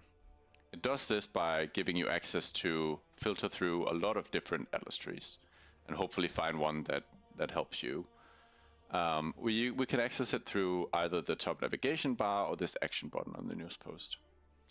So this is the Atlas tree page for the Keepers of the Flame League. And we can see here that we're filtering through 100,000 different Atlas trees. This looks very similar to the builds page, and it shares a lot of the same filtering functionality that you're used to. Huh. So if we jump into an example, let's say I'm looking for an Abyss Atlas tree. So I'll pick Abyss as the mechanic here in the top. You can also pick multiple mechanics if you want, and it'll match all of them. And let's see, we have for beacons on my map device, I think blue altars make sense, so let's go for Eater of the Worlds. And I don't, if we look at, there's a filter for blockers, I don't particularly enjoy ritual, so I'd like to find Atlas trees that specifically block ritual. Let's do that. And now we're down Get your to magic find characters ready. Woo. We can see a heat map of the Atlas tree and see how the nodes are distributed across these 200 Atlas trees. If you feel strongly about a node, like the Corrupted Gaze, you can also click it to include it in that, and you'll filter it down further. But let's remove that for now. If we look at the list itself, you can also see here that each line has the mechanics that the Atlas tree invests into and how many points they use towards it. So let's see if we can find something that looks interesting. No Harbinger, that's been removed. Let's say there's one here with Abyss and Beyond, Shrines and Strongboxes, and it also uses the Endless Tide Keystone. I think that sounds interesting. Let's jump into that one. So this is the details page. The details page starts out with a quick summary, and then it goes into a breakdown of the tree. The idea with the breakdown is for you to get the actual data of the tree instead of you having to know and memorize the entire atlas tree. So if we hover over the abyss mechanic here, you can see that they took 41 out of 42 points. You can see all There's actually, this whole thing is actually really the cool. modifiers that apply to abyss in this tree. And we can also see that abyss will have a 94% spawn chance with this given tree. For some of the nodes, for some of these mechanics, you can see that the node allocation bar here has been split into two. And that's because the Atlas tree nodes have been grouped, the data has been grouped into two different types of nodes. There's the nodes group, which just is anything that boosts the mechanic, right? So it just makes it better or gives it more spawn chance or something like that. And then there's the specialization group, and the specialization group is more for nodes that change and tailor the mechanic to how you want to interact with it. So an example here for Beyond is the endless tide keystone itself, because that actually it's not required for you to take endless tide when you play Beyond. It changes the way Beyond works, and having it is a viable choice. For strong boxes, for instance, which also has this, there are nodes that tailor which particular type of strong box you find. So those are also marked as specialization nodes. That is and the same cool. would be true for something like Expedition. If you spec into finding rock more often, that would also be an example of a specialization node, because you wouldn't really want to specialize into finding all the different expedition members, right? You want to find a particular one more. We can also see the number of mechanics that are actually blocked in this tree. And in this one, they've blocked 5 different ones. And then there's a section for travel nodes. Travel nodes are a bit special in Atlas trees because they're not really just a way to get from A to B.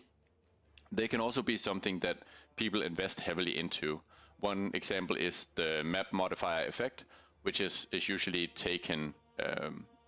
Players will take all nodes in this one for certain endgame trees.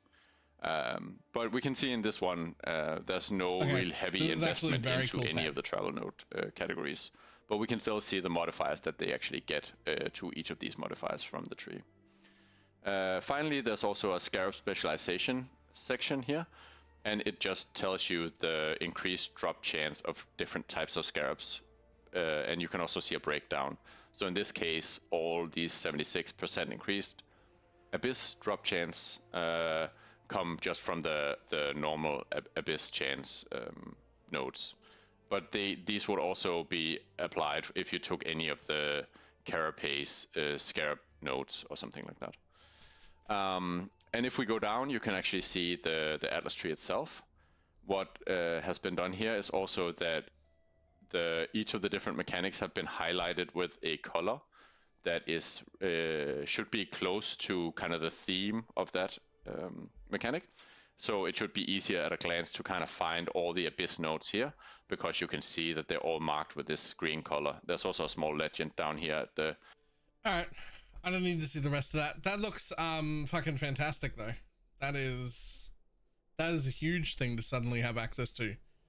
A like searchable Atlas tree. I don't know necessarily how much I will use it, because I tend to use my own Atlas trees like 90% of the time, but that's still incredibly helpful.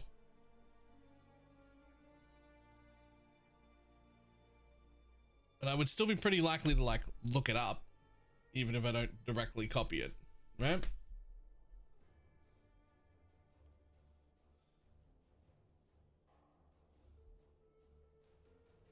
You know, like... Aha.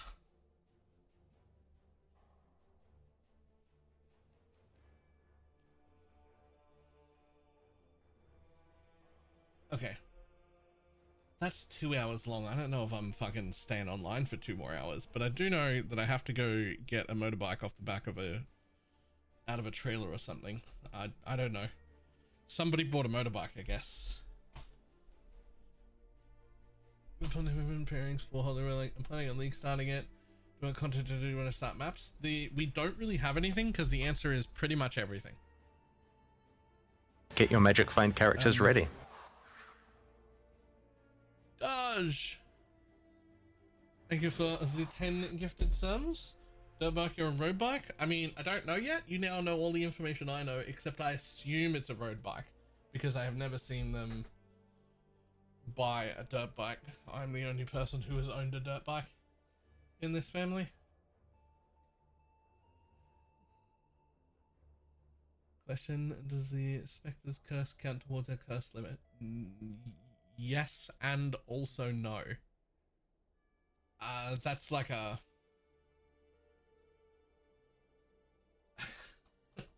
That's a... Hang on, I'll be back in a moment. I'll explain.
go.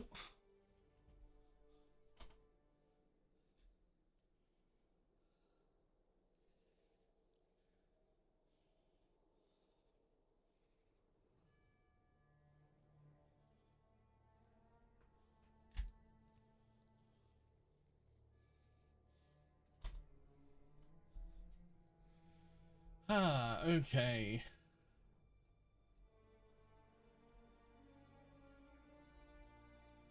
Move that up there. Yeah, like how often? That's Pause just like that. Stay paused. All right, I wouldn't mind running another little practice run, but I don't know if I'm going to be on for 2 more hours, man. 2-hour interview.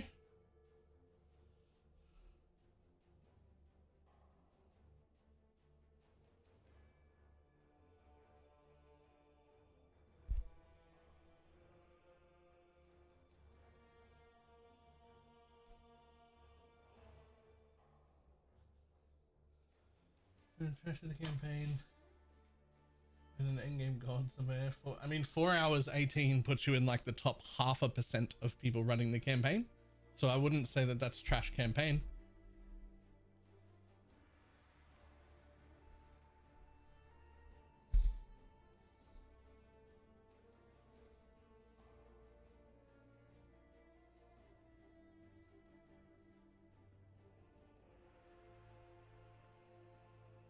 I feel like those are some pretty harsh standards. Yeah, if you've slowed down for you, that's fine. But like, that is like top 0.5%, right? that is top 0.5%.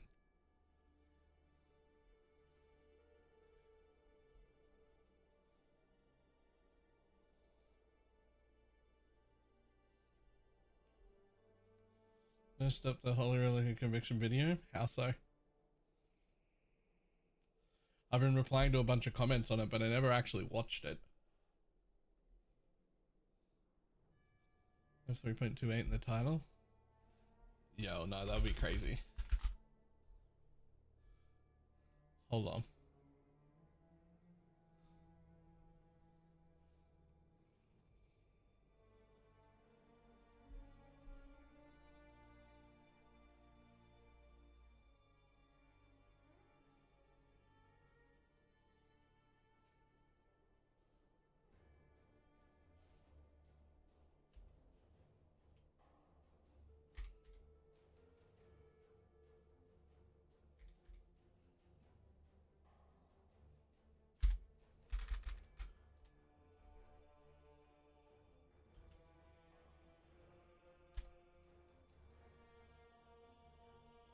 Okay, let's do that. Save.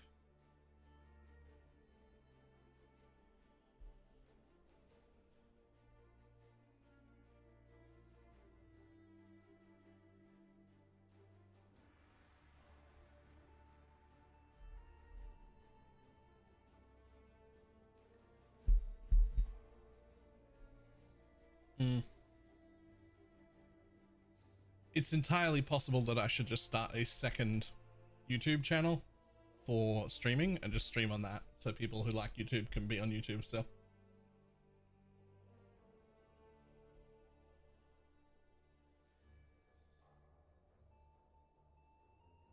My best is around 7 or 8. So 8 puts you in a spot where you're in like don't listen to Go On. There's fucking some crazy level of in a bubble thing happening there. Like 8 hours 2 maps is literally like fantastic. Like that is, you're easily top 10%, maybe even top 5 at 8 hours to maps. The difference between like 5% and 1% is huge, but like 8 hours is fine. You're still near the front of the pack at 8 hours.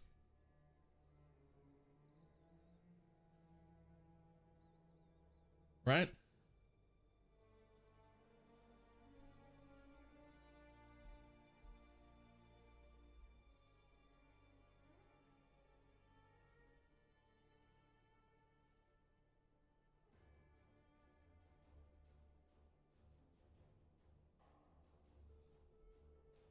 And you can literally see, what's this?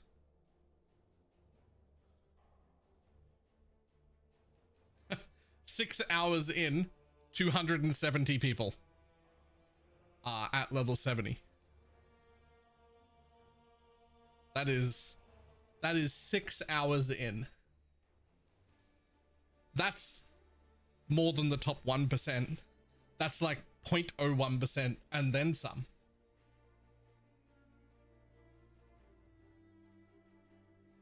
Right? Unfortunately, there's nothing in the middle.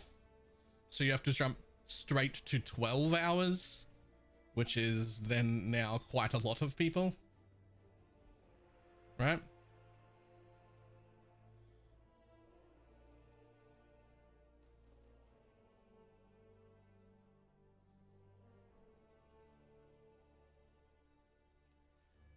Wow, the end of day one is still only 38,000 people. The end of day one is still only 38,000 people at level 70 or above.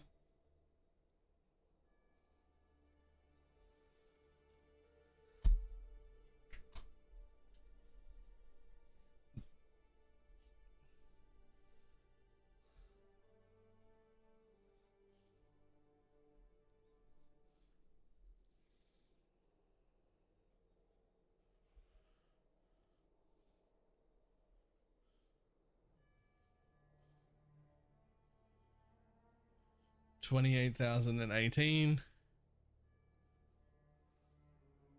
Yeah, but this is the real important one. People are like, oh, 5 hours, oh, 4 hours, oh, it was so slow, it took me 6 hours to work.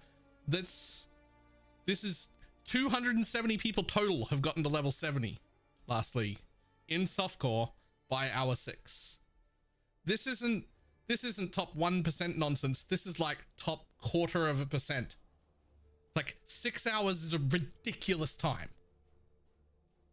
Like we get like skewed in our visuals because we watch racers who are like the best of the best of the best, and then you watch streamers who, even when they're like average or below skill level like me for streamers, we're still like 20,000 hours deep into the game and way more practice than anybody reasonably would be if you had a job and real life to contend with. And of course we're faster on average, so you get this skewed view of like how fast you should be, right? Because you see the people who are making content and the people who are winning races, and those are the fast people. But hitting level 70 in 6 hours puts you in like the fucking top echelon of people. Like, it's like, that's disgusting, right? So if it takes you 8 or 10, you're good still, right? If it takes you 8 or 10 hours, you're still well near the front of the pack, right?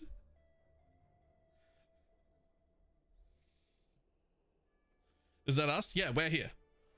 We are all 70. We will all probably make it in there. Almost always.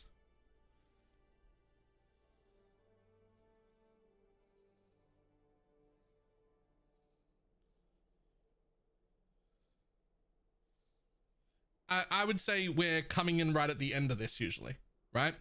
Like most leagues, we will make it into that one. If we have a little bit of a bad league start, we might be like half an hour off making it in there or whatever, right?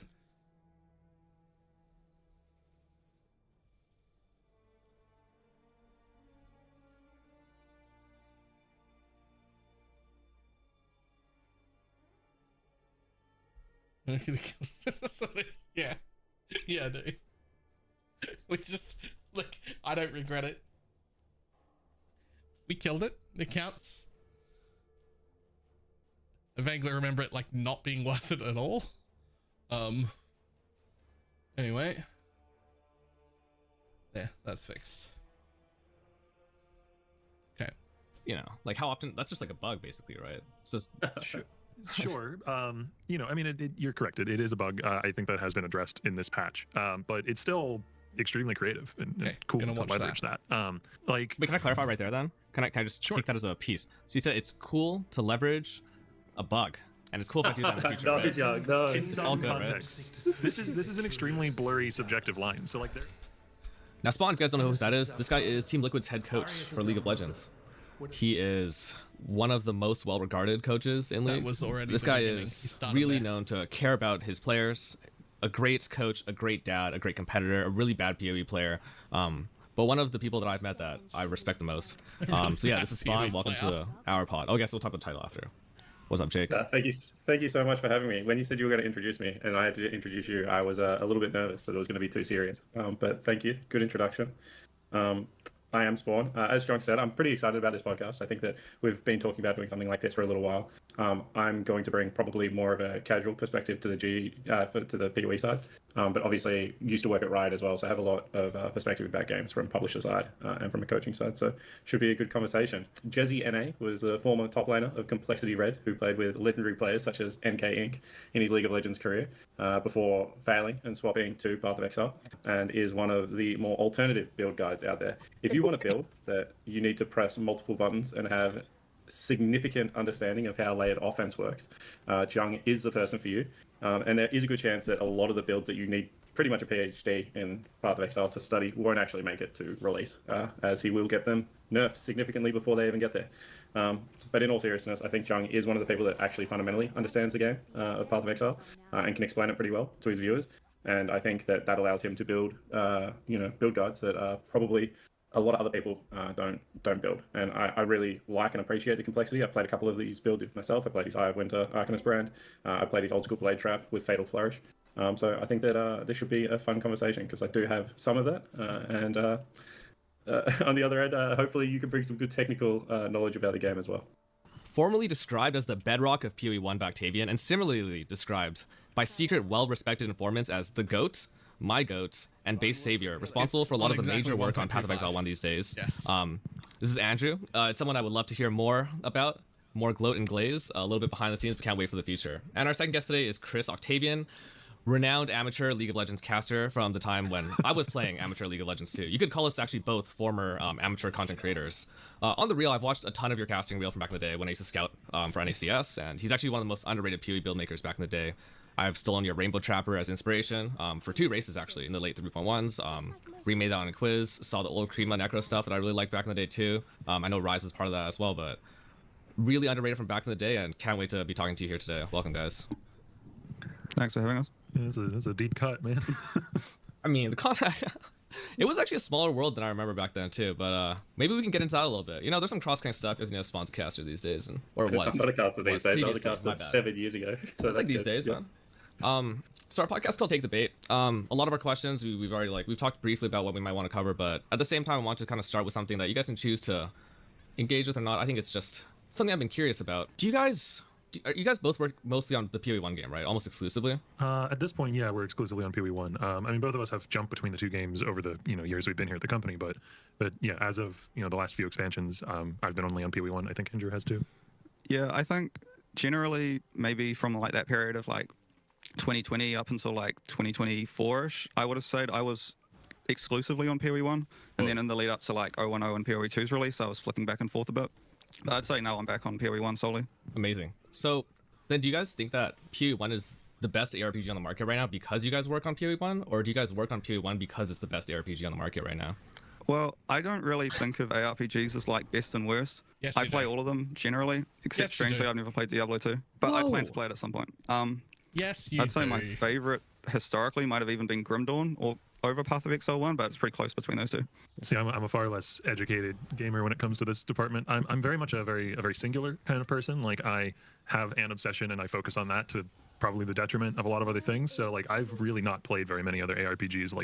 When I go to play a video game, it's usually Path of Exile or 1 or 2 other games. I just don't have a lot of breadth when it comes to that. I'm actually the same as you. I've had very limited ARPG experience outside, and I think actually over the past couple of years, seeing a lot of convergence and cross-cutting from the 2 PoE games has been unreal now. And it's once upon a time when they said yo, the benefits, you're gonna see them in PoE 1 and we're gonna see the iterations between both. I really didn't believe that, but it's so much more present now. Well, that's sort of the nice thing of having the 2 games now is both games can just steal the best parts from each other. And it's like, you don't have to use them in the exact same way because they are different games, but it's like... The usual campaign time? Have we talked about the volatile Valor? Would you be okay if you want to explain it? Or Hold on. Small private league is amazing. And as a guardian hit base instead of poison, do you think it's feasible? It's feasible because the build is good enough. It's not worth doing that way. You might as well play a different minion like Holy Absolution or Dominating Blow or something like that. Or filter. I have filters for everything. Exclamation mark filter. Subscribe to them. Go ahead. Oh, well, you know how in PoE 2 you have the corruption outcome where it divines the ranges of unique items outside of their normal ranges? I think there's a Mirage currency that's going to be doing that, which we haven't talked about yet. Yeah, I actually don't. So another designer was the one who designed all of the like specific reward outcomes for various mechanics and Mirages. So I don't actually remember off the top of my head exactly where it comes from, but it does come from Mirage.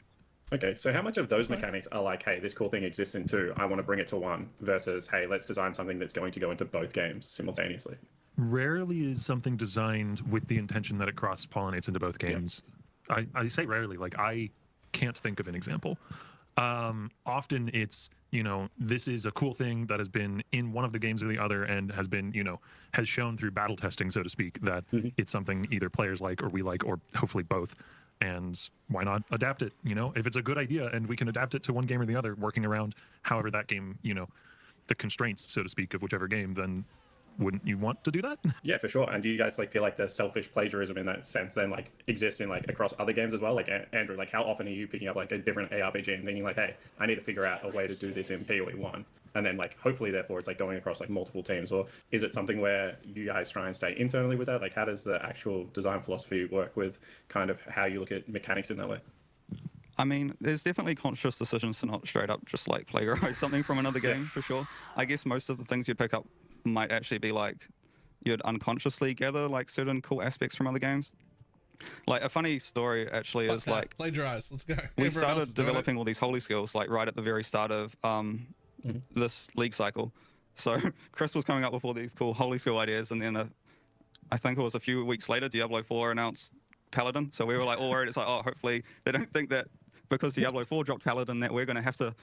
We're just like straight up copying them. You should copy the Paladin monetization strat too. Super smart. See, this is where my lack of knowledge of other ARPGs gets in the way because I have no idea what they did for that. But yeah, even like the fact that Holy Hammers is called Holy Hammers, apparently there is a skill in Diablo that has a similar name, and I got some feedback internally that like maybe we should change the name because players will expect it to behave a certain way that it doesn't, but I don't know. Holy Hammers is a cool name. I like alliteration. That's okay, yeah, because when Spectral Helix came out, that was sort of, I remember thinking at the time like that was the thing that's most related. And we were really excited about Helix, but obviously it's gone through its sagas as a skill. Actually, it was kind of really dominant for a while, right? I think we had that as the premier like skill for a while, and I think I'm going to use that to segue into what I really am interested in, which is balance. I think that kind of set relic, obviously melee weapon balance back for a long time. For about like a year, Helix was the skill. Damage numbers weren't there for anything else. And I guess the thing that I've always been thinking about is PvE game balance is really weird, right? In a sense of you're not actually balancing for like play rate against other players or win rate against other players. And I've always been curious kind of what the core priorities you're thinking about are. There's a lot more specifics, but how do you guys see that kind of concept in your context, in your domain? I think the goal isn't necessarily to get everything perfectly balanced just because of how ever-changing our game is. I feel like it's a little bit of a futile task and we don't really have the time resource to develop to get that into like a perfect spot every time. But what you'd prefer to have is really, well, me personally, I just like a variety. I don't want the same skill to be running the meta for like 2 years or whatever, like historically. I mean, to be fair, we probably have had some skills that have been on top for quite a while now, and maybe we should more radically shift them out. But I think like I want to hear first, I think, because I think as you're talking, it doesn't need to be a clear answers, but getting the direction of where you guys are at is the most interesting for me to start this, I think. Yeah, like how you guys individually. I mean, one of the important things as well is, you know, you're correct that it's not a PvP game. So like if skill A is strong, it doesn't make, you know, a player's experience worse who isn't playing that necessarily because they're not playing against skill A. But it still does in a way if something is like, you know, the whole premise of a game like Path of Exile is here. We have this really big puzzle. Come and solve it. You know, we have all of these moving pieces, all these uniques and ascendancies and skills and supports and whatever. Come and solve this or solve some little corner of it. And if there's a skill that just does a bajillion damage out the box with basically no effort, it's not a very interesting puzzle anymore, is it? So like that is part of it. Like there needs to be some you know, the balance needs to be in place so that it isn't just like I slot this skill in and win without any extra effort, which, you know, you can have your own subjective opinion on how well of a job we. Just real quick, I've seen a few people be like, I am so underwhelmed. I don't know if I'm. This looks like the best patch I've seen in like 7 years. What the fuck is everyone else watching that they're not like happy about this? Like, I feel like at this point it hasn't even started. Like, if you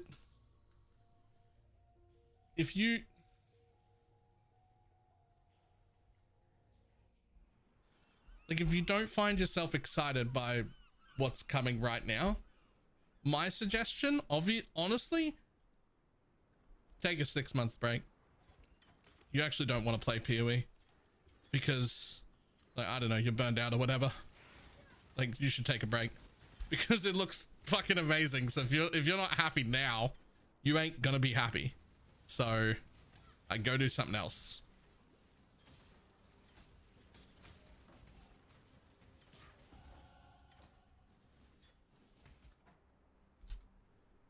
We've done on that historically.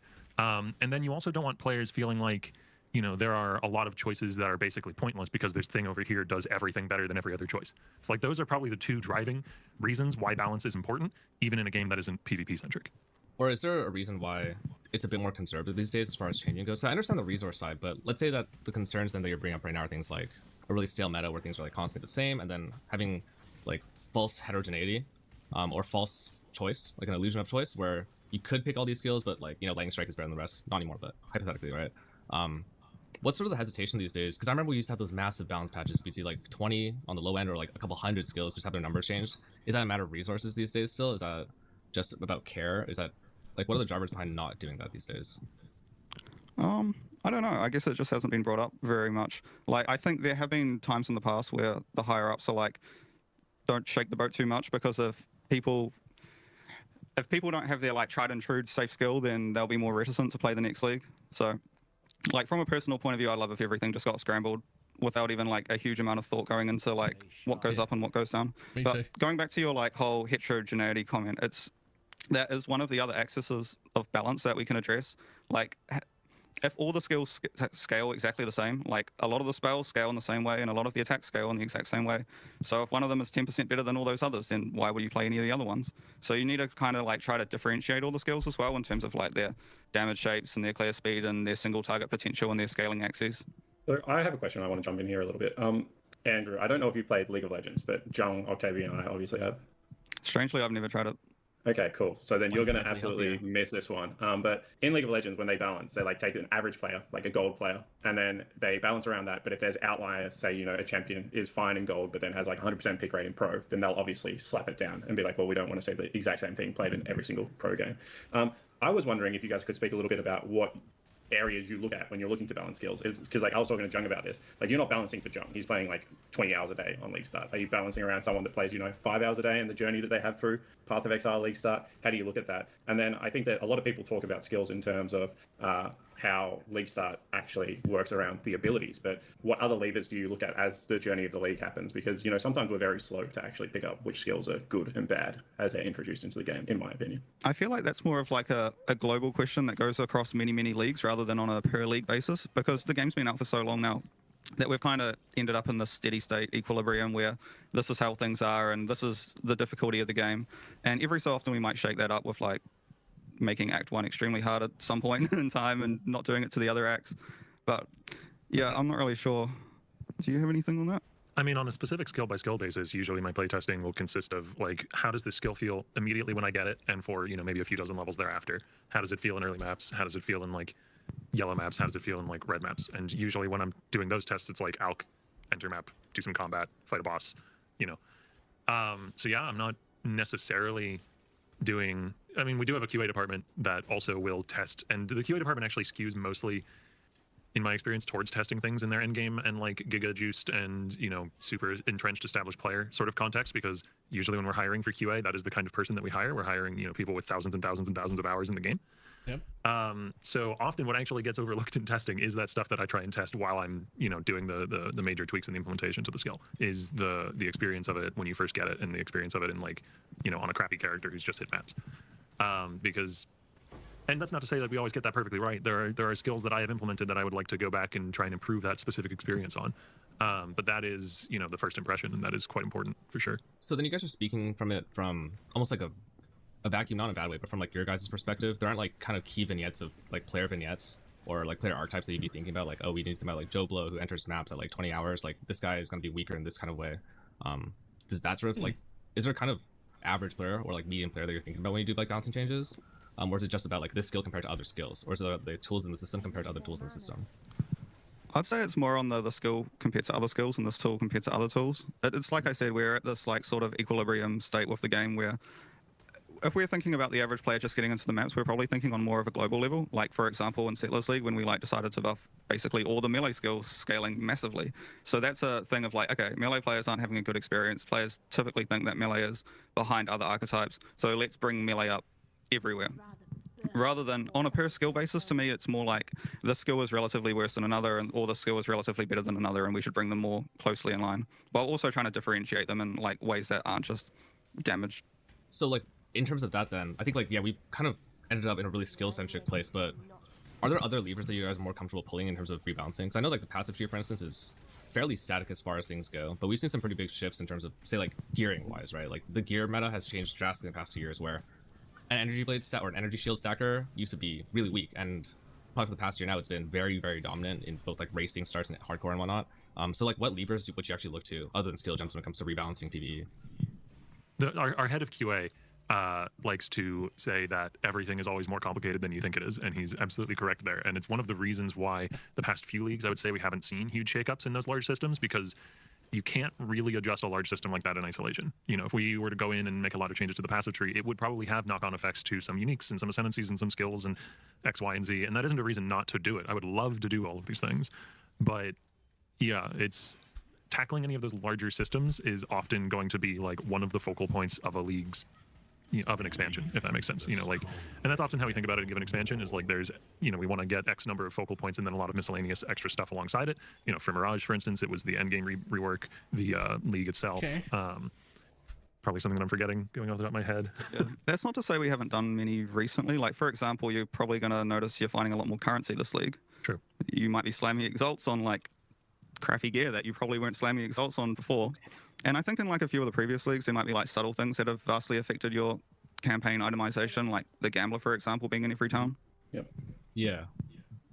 Okay. Part of what you just said was like really cool, Octavian, because I think that people, now that there is just like the PoE1 team, are very interested in like kind of how you guys view your backlog, and like if there are any things in that list that you are like, we didn't get to it this league, but like I really want to get to it. And then from someone that used to work at Riot, I'm really interested like how much of it is a push system onto people working on stuff versus how much of it is a pull system of, hey, we have this like backlog. And you know, Andrew, I'm really like, I love skill gems. Like I want to jump in, like grab like 40 of these things and change them before the new patch. Like you guys talk about like your workflow going into like how new leagues kick off and kind of what it looks like. Yeah, I mean, usually it'll be around this time, actually. The release of an expansion, we'll be talking about the next one. And it'll be like trying to work out, you know, those large points first. Because, yeah, we have a backlog of like, you know, like I said, we have like 3 or 4 focal points to every expansion. We have a backlog of probably like 20 focal points worth of stuff that we want to do. And you can only fit 3 or 4 into a given 4-month dev cycle. And then usually within the course of that 4-month dev cycle, you get to the end and you realize, oh, there's this thing that would have been really cool and we could fit that in maybe next time. And, you know, it's like that cartoon meme of the guy who's trying to fit something into his daily schedule and he's pulling sleep out in order to do it. And yeah, internally we have an issue tracking system that has a backlog of a ton of these things, but often the issue tracking system is more for like the hyper specific stuff, and for the broader scope related things that's done more like just in conversations between designers and tracked in like internal documents.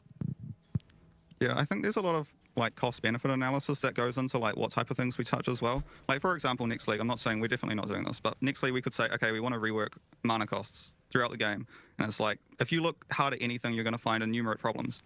But the thing is this a worthwhile goal? It's like, yes, okay, so Melee has this issue where mana eventually devolves into everyone using mana leech or minus mana cost on their rings. And it's like, should mana matter that much to Melee builds? Should it matter as much as it currently is for spells? Like, do they scale mana cost correctly? Are there any builds that are like particularly mana intensive? But that to fully audit mana is going to take a ton of our time, and then we might come out of it ending up making a bunch of changes which make people unhappy. So touching mana in that way is probably not going to be on our agenda. Well, maybe it will be at some point, but definitely not in the near future. It's one of the things that Mark was talking about in the Q&A, where like it's really easy to be scared of touching some of these systems, be scared of touching, for instance, the endgame changes that we did this league, because there's an established status quo that is pretty good, but like it could probably be better in a lot of cases. And you know, sort of like how we took Breach League and made it like worse to play. not really sure what happened there, but we'll just call that a snafu, I guess. You could just keep iterating on existing systems and basically continue to put icing on the cake, so to speak, but sometimes you have to go and bake another cake, and that's much harder. Yeah, I think like in terms of the system side, the thing that stood out to me most this patch, I think the intelligence nerf was the single, from my perspective, best balance line I've ever seen in a patch note. Well, the interesting thing about that is it was one of our QA who brought it up, but we were just looking at the relative ratio of the attributes compared to the bonuses they give and comparing that to the small node values on the passive tree. And all of them were basically correct, except the amount of energy shield you get from intelligence. Like, for example, I think on the passive tree, a small evasion node would grant you like 14% increased evasion, while a small energy shield node would be like 6 or 7%.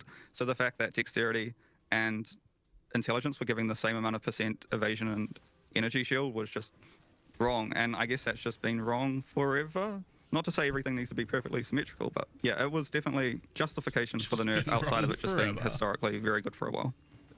Okay, that's more like simplified then. So when it comes to like bigger, like when you're talking, I'm thinking about Expedition right now, as a patch, because I totally agree. I think the public perception to system-wide changes can be skewed very, very negative. And I was on that side for like probably a year and a half, where like 3.15 was like doomsday for me. I probably wasn't as vocal back then, but like I remember thinking, oh my god, I'll never be able to go through a map again or go through the campaign. I remember walking to Blood Aqueducts in a race, getting frozen, and not pressing my flask and dying and thinking this game is doomed.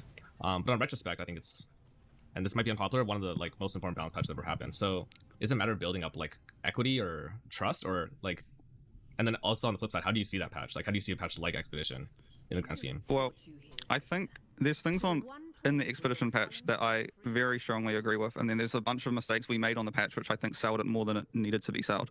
So for example, the damage support nerfs are like, I was very happy with those changes, because the damage supports at that time were just like 50% more damage on average for a damage support, and that basically invalidated a lot of the more interesting supports in the game. But the things that were definitely an issue with that patch were the mana cost multipliers being changed on supports. I think the numbers were ran, and it's like certain melee builds, just if you were using those same supports, it doubled your mana cost, which is definitely not acceptable. And then there was also, I think there was some problems with the Flask changes, but I can't actually remember the specifics of those now. But yeah, I think Expedition certainly burnt us a little bit in the sense of like going and doing a full nerf patch. I don't know if we've done a patch since then on that scale in terms of like character power nerf. The one that I would be thinking about is not so much like system-wide, but casters took a pretty big hit, I would say, especially in early game during the Divine Blessing change. That one was like really big. And then the changes to Inspiration, going from additive to multiplicative were really big for like casters across the board. I think that's probably responsible for a lot of like why there's a dearth of casters right now in like the early game. I can't think of anything else though. Yeah, those two changes don't really come to mind. I'm thinking more of like a wide-scale system change that just makes everyone weaker. But yeah, I can't really think of anything since Expedition, but there certainly would have been nerfs were done.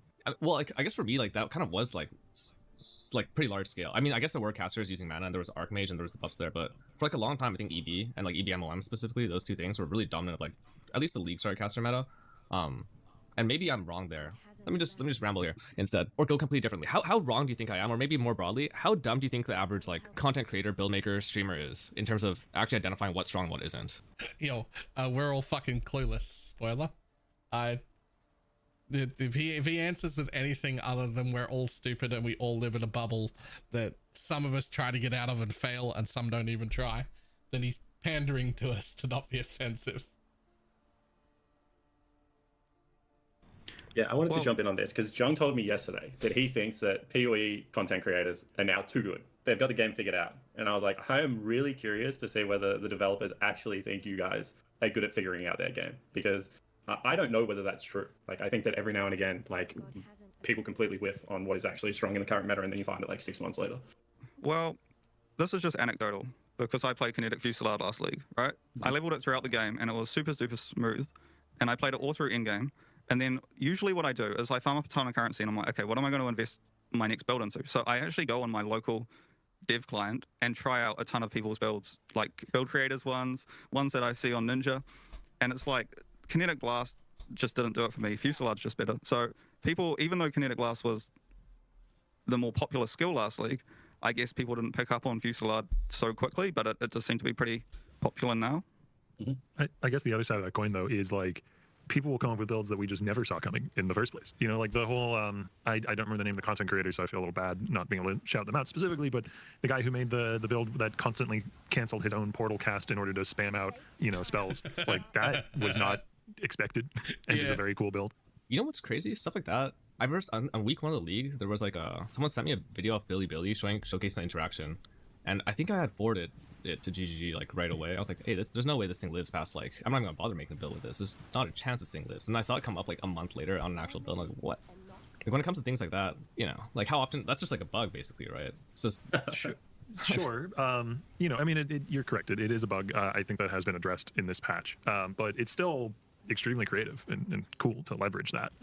Like, wait, can I clarify right there then? Can I just take that as a piece? So you said it's cool to leverage a bug, and it's cool if I do that in the future. No, right? Jug, no. In some contexts, this is an extremely blurry subjective line. So like, there is no like.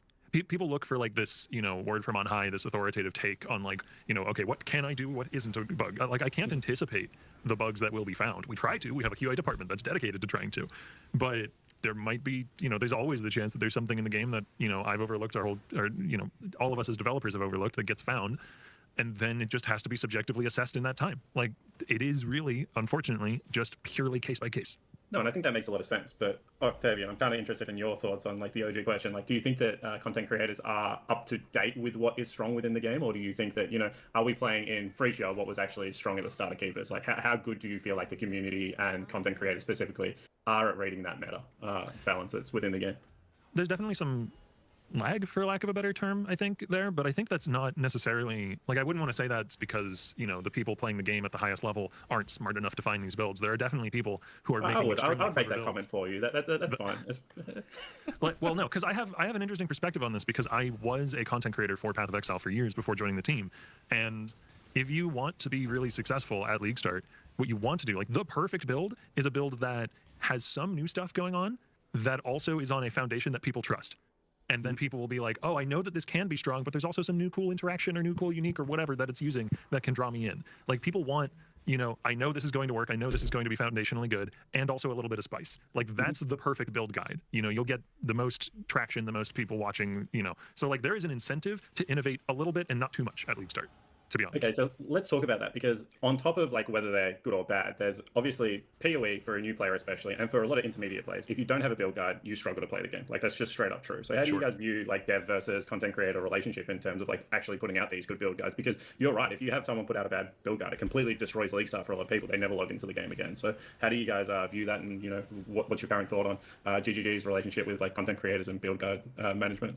And, you know, third-party tools as a whole, right? Path of Building is like just so handy to be able to actually use all these things. And I know that people have been asking for like in-client mapping out the passive tree and things like that. How do you view all of this symbiotic relationship? Well, I mean, I think overall content creation for the game and build guides and stuff have been a massive boon. You're correct that there are occasionally, you know, maybe there's a build guide that goes out that doesn't do, you know, that people get baited into, for lack of a better word, that is, you know, maybe does ruin some people's League Start experience. But what we can really do on the dev side about that is just try and make the game more approachable in general, so that, you know, I don't think we'll get to the point where you don't necessarily need any build guide at all. We'll see.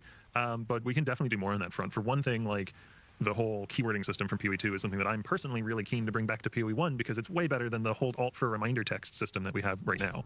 If we can get more ways to onboard people into the game without having to alt tab out to a wiki or go to a build guide, then the risk of that is minimized, right? Where does the name of this podcast come from? Just heard the word bait. I think people are really incendiary. You know, people will say all kinds of things. The truth is, I think that I have never, ever made a bad build. There's just bad players that copy them poorly. And if better than me. If a good player copied my bad build on my YouTube channel, they do not hold up. Actually, I mean, there's been, I think, where does that come from is actually kind of interesting, because let's say I have a reputation for baiting people with the build. Let's just say, hypothetically. I'm not saying that's the truth. I think a lot of it has to do with skill complexity. So there's a skill that I'm seeing on this current patch that I think might be incredibly bait. I think it is potentially powerful, but looks to be weak. And that's, I think it's Holy Hammer. It's the one where it's like you consume a power charge and you have the cascading thing. Is that Holy Hammer? Mm-hmm. The row of hammers, yeah, sure. So there's been like speculation about overlaps and how much damage does this do? Because I think a lot of times we're trying to moneyball skills to get it down to, if you do everything correctly in this way and you have the correct scalars for the skill and package it correctly, what is that damage effectiveness when you calculate attack speed and everything? I think there might be like overestimation on the Holy Hammer, for instance, because we don't know about the consistency of overlaps and how much damage it actually does. So from my perspective, I see that a lot of that risk, or like whether something will be good or bad, and that sort of like unknown factor and the complexity is actually just about not knowing how a skill functions, specifically as it pertains to hit rate, right? And I'm not sure like what you could or would even want to do to elucidate that better for players.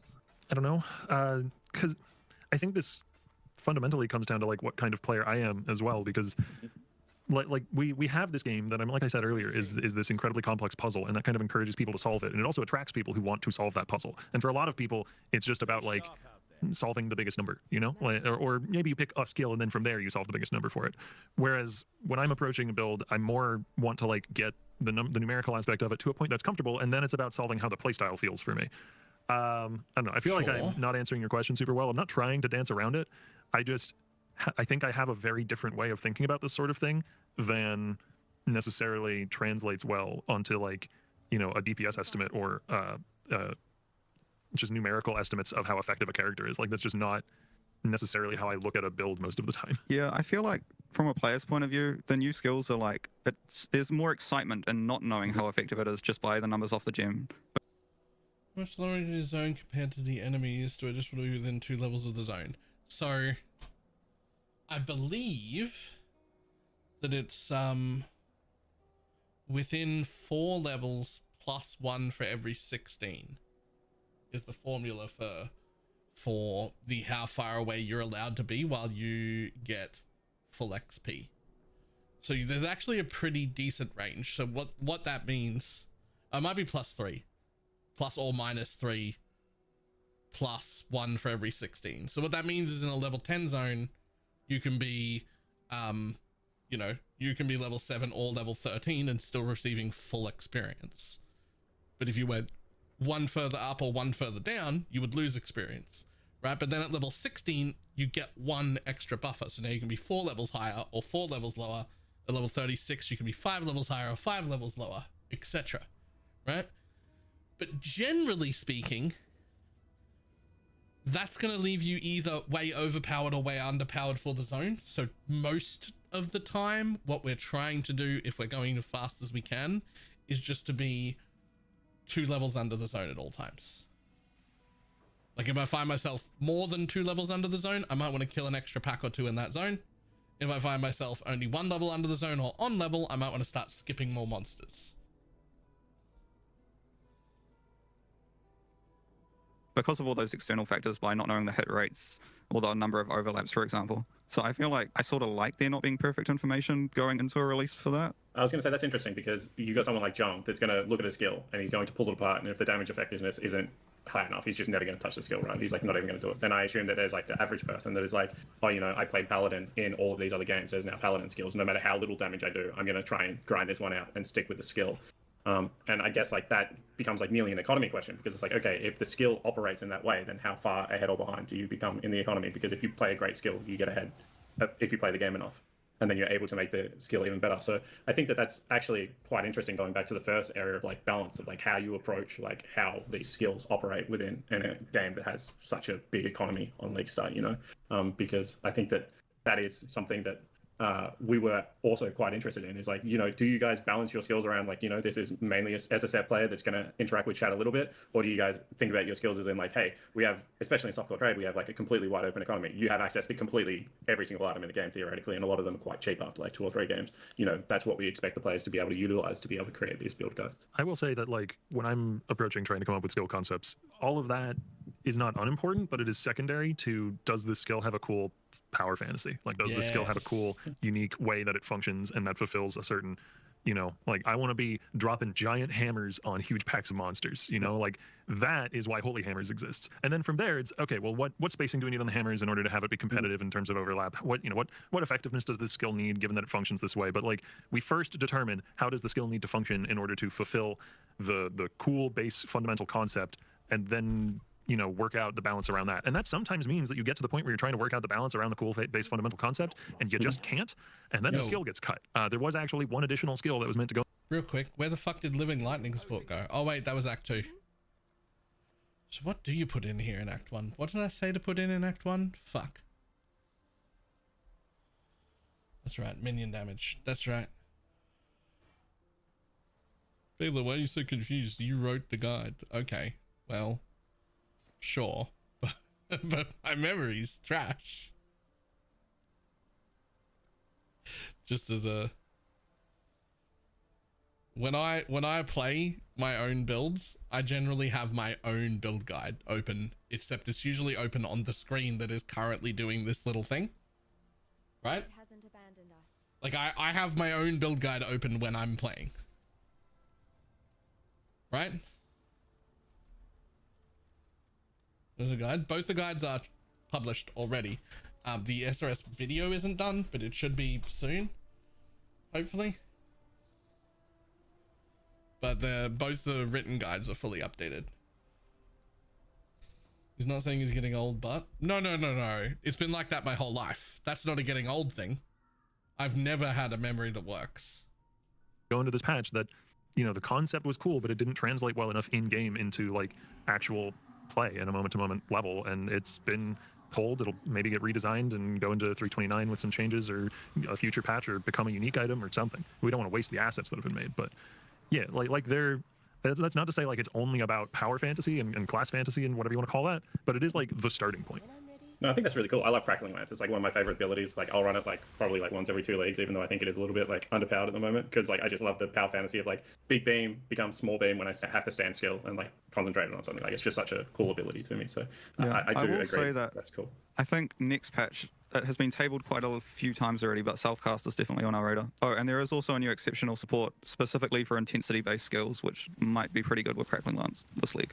Yeah, like sometimes we'll fall a bit short in terms of the balance on those class identities and fantasies, but like it's important to have them because you want skills to feel distinct, because otherwise you go back to the problem we discussed earlier where like every skill operates the same way, this one is 10% better, why would you use these other 5 skills, right? And it's hard not to fall into that trap, especially when you have triple-digit number of skills in the game.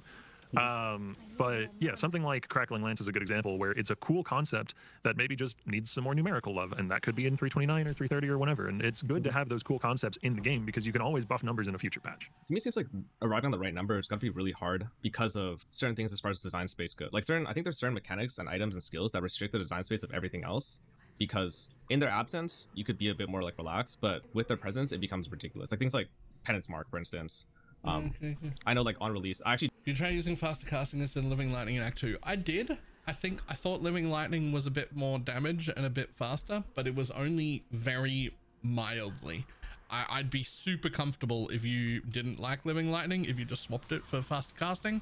I'm on board. The best one is Physical to Lightning, but we don't get that. So if you're like leveling with a friend who can give you Physical to Lightning, that's actually just better. It's just the winner.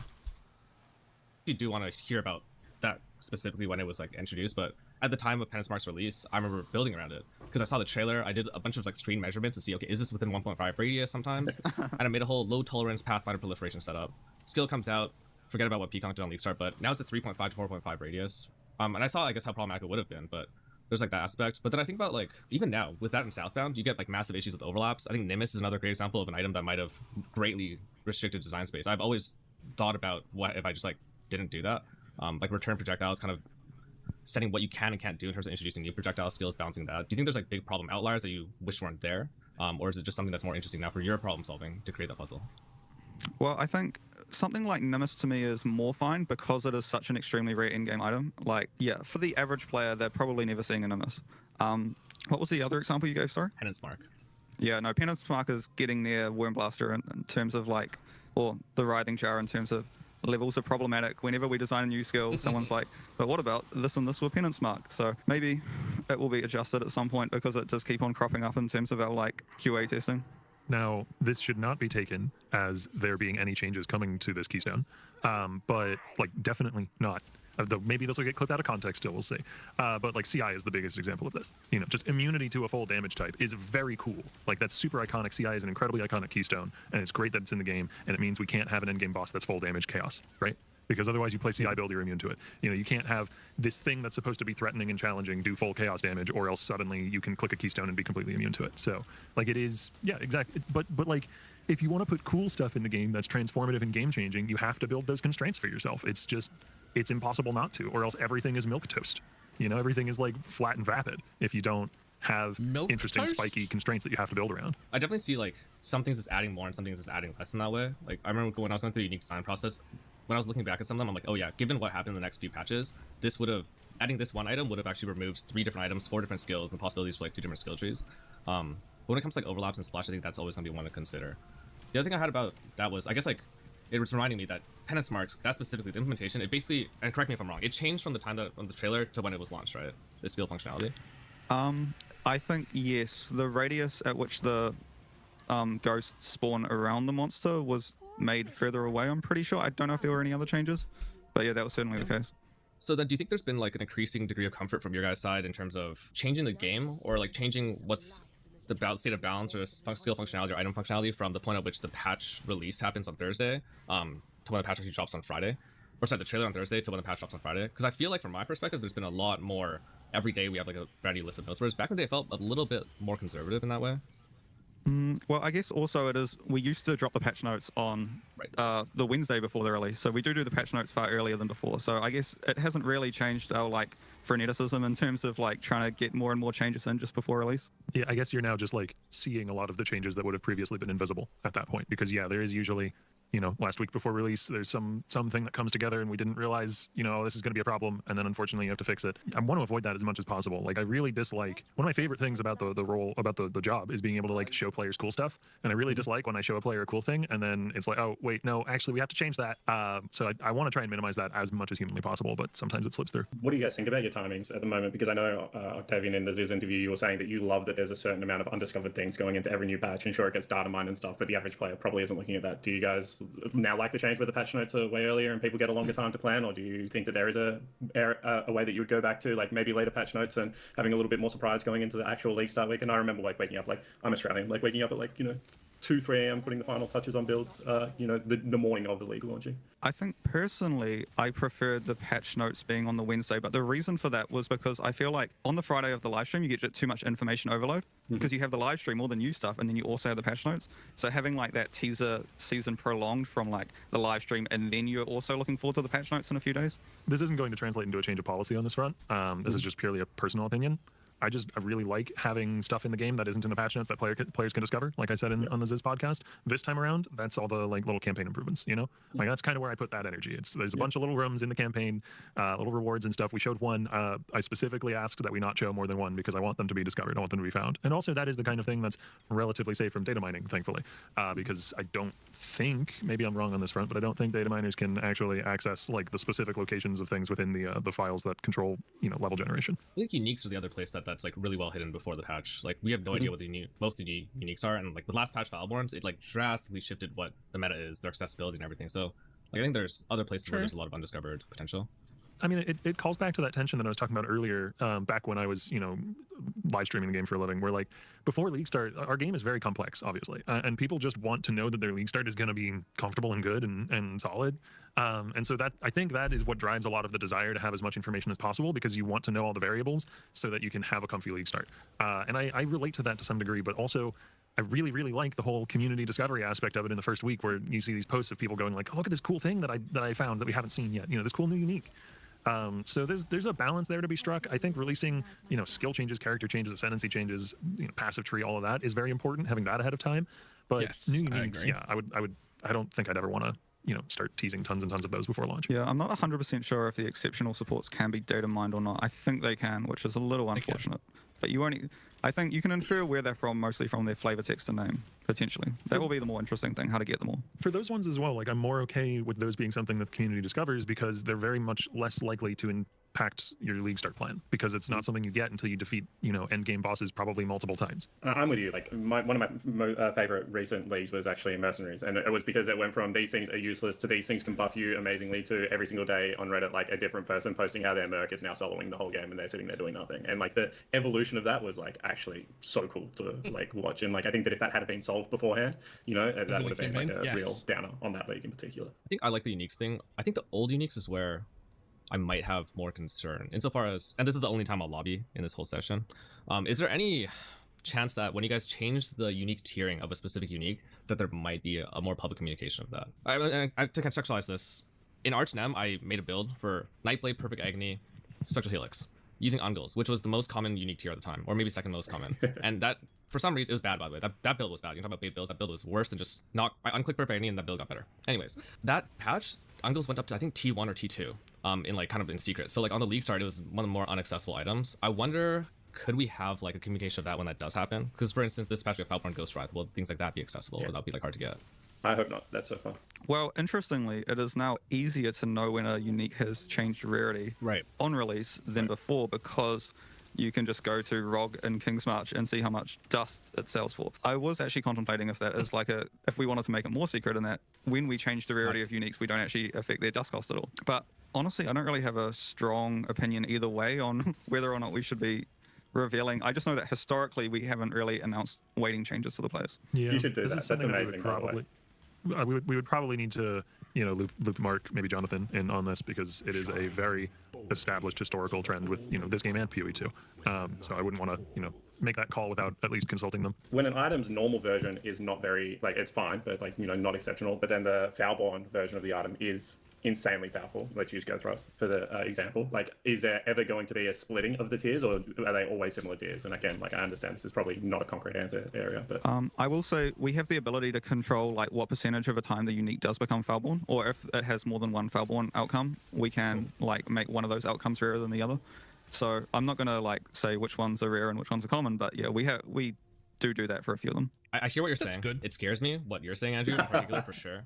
I think like the only reason why is, or the greatest positive that I see is like the potential for build heterogeneity at league start. Insofar as like, I think Paulstrom was kind of ranting about this the other day. The idea that all his league starts kind of need to be all based around blue or rare items, which is in a sense, in a vacuum, neither here nor there. But in terms of what you could do in terms of distinct builds that feel different, that are different right away, it becomes a lot hard to set plans for that, right? And so then your league start kind of looks like, oh, let's just play, you know, Explosive Arrow Ballista for the 10th time. Or like, let's go slams again until we know. Let's do this again until we know. KBOC until we know. I feel like that could be like a really big upside, right? In terms of knowing what's still accessible to us. Not so much the new uniques, but just knowing that. Yeah, I think from my point of view, I don't feel like the majority of unique items actually like bias towards one skill over another. Like most uniques are more of like, I mean, there are certainly a few where it's like, for example, Kinetic Fusillade, you want to stack as much reduced duration as possible. So you really need like 2 or 3 key uniques in that sense. But for the majority of the skills, I don't think they're like super unique dependent. Okay. How do you feel, Spawn? Bounce? I'm happy. I think that all the unique stuff, I don't know if you want to move on to a different topic, but I've got what I need. I did want to kind of delve deeper into that content creator thing in terms of how they impact, and streamers and build guys and all that, how they impact the meta, how they impact how people see builds and skills. Beyond just that, I don't like to say that because I'm one of them, but the answer is quite often poorly. Quite often content creators, including myself, are having a negative impact and not a positive one. I'm trying real hard to make that not the case for me anymore, but like, it is a problem. It is a thing that it's a thing. You guys see it as like, or is there some perspective of it as like a bit of an arms race between creator and developer when it comes to that? I'm not sure I follow. Like, an arms race in what way? Let's say there are currently 5 really overpowered skills in HC racing. Let's just say hypothetically. Players don't want to make their own builds. No, a lot of people don't want to make their own builds. The existence of guides is very helpful, but that doesn't mean that a content creator's overall impact is positive, even when they mean it to be. Like I would say most recently, like I just fucking full crashed out on the game and fucking ran away, and I had some pretty negative things to say, and I was pretty unhappy. And sure, I caught that pretty quickly, and then like 2 days later, I was like, nah, I'm taking a break. I'm getting out of here. I'm gonna go take a break and play Satisfactory for 7 weeks, and now I feel way better. But like, whether I like it or not, I have influence over people. When I'm unhappy, that makes other people, some other people who wouldn't otherwise be unhappy, now also unhappy because I am. Right? I greet you. Like, that's a thing that happens, whether I like it or not. Be kind, if you can. So, and one of them is known as Seismic Shop. And then next patch we discover, like, I'm gonna wait and then release like DD Ignite for next patch, and then you guys are nerfing that, like, oh, can't wait for this guy to do this again, and so on and so on. Are you guys worried about, or are you guys excited about that sort of dynamic of hearing? Because I've felt that way at times. Let's put it that way. Sort of adversarial nature in terms of balancing. I don't know that there's really much that we can do about that. Like oftentimes it goes back to the whole philosophy of skill balance in PvE games being partially to try and make it not feel like there's one thing that is just drowning out everything else, right? And so if a skill becomes popularized because it's incredibly strong to the point where it feels like it's drowning out everything else, we kind of need to address that.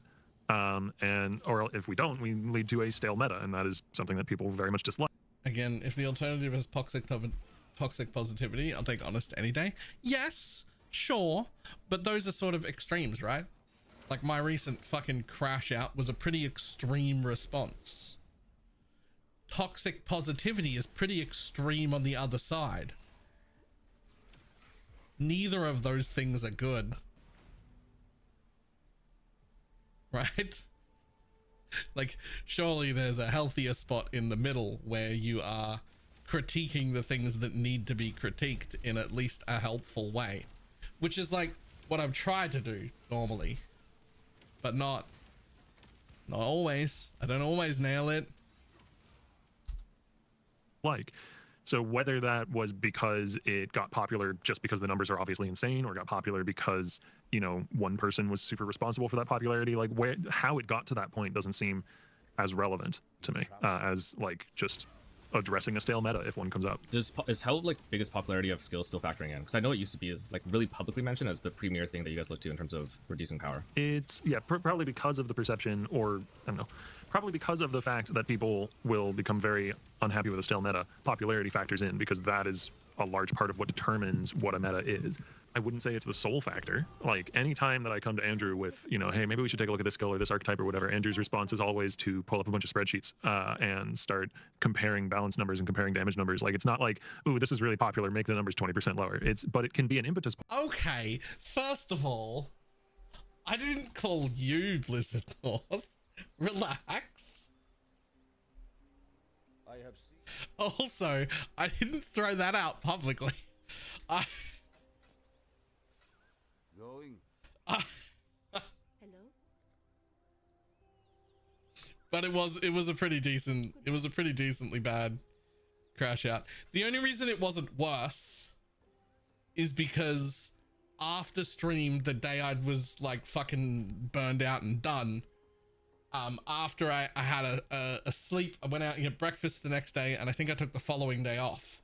And by the time I had done that and had time to breathe and think, I was like, okay, they've made some dumb choices and I should have been upset, and I should have been upset at like a 4 or a 5 maybe, but probably like a 4 or a 3 maybe. Like, it was a stupid thing that they did, and my reaction was like a 9 out of 10 in anger scales, and I'm like, that's not fucking reasonable.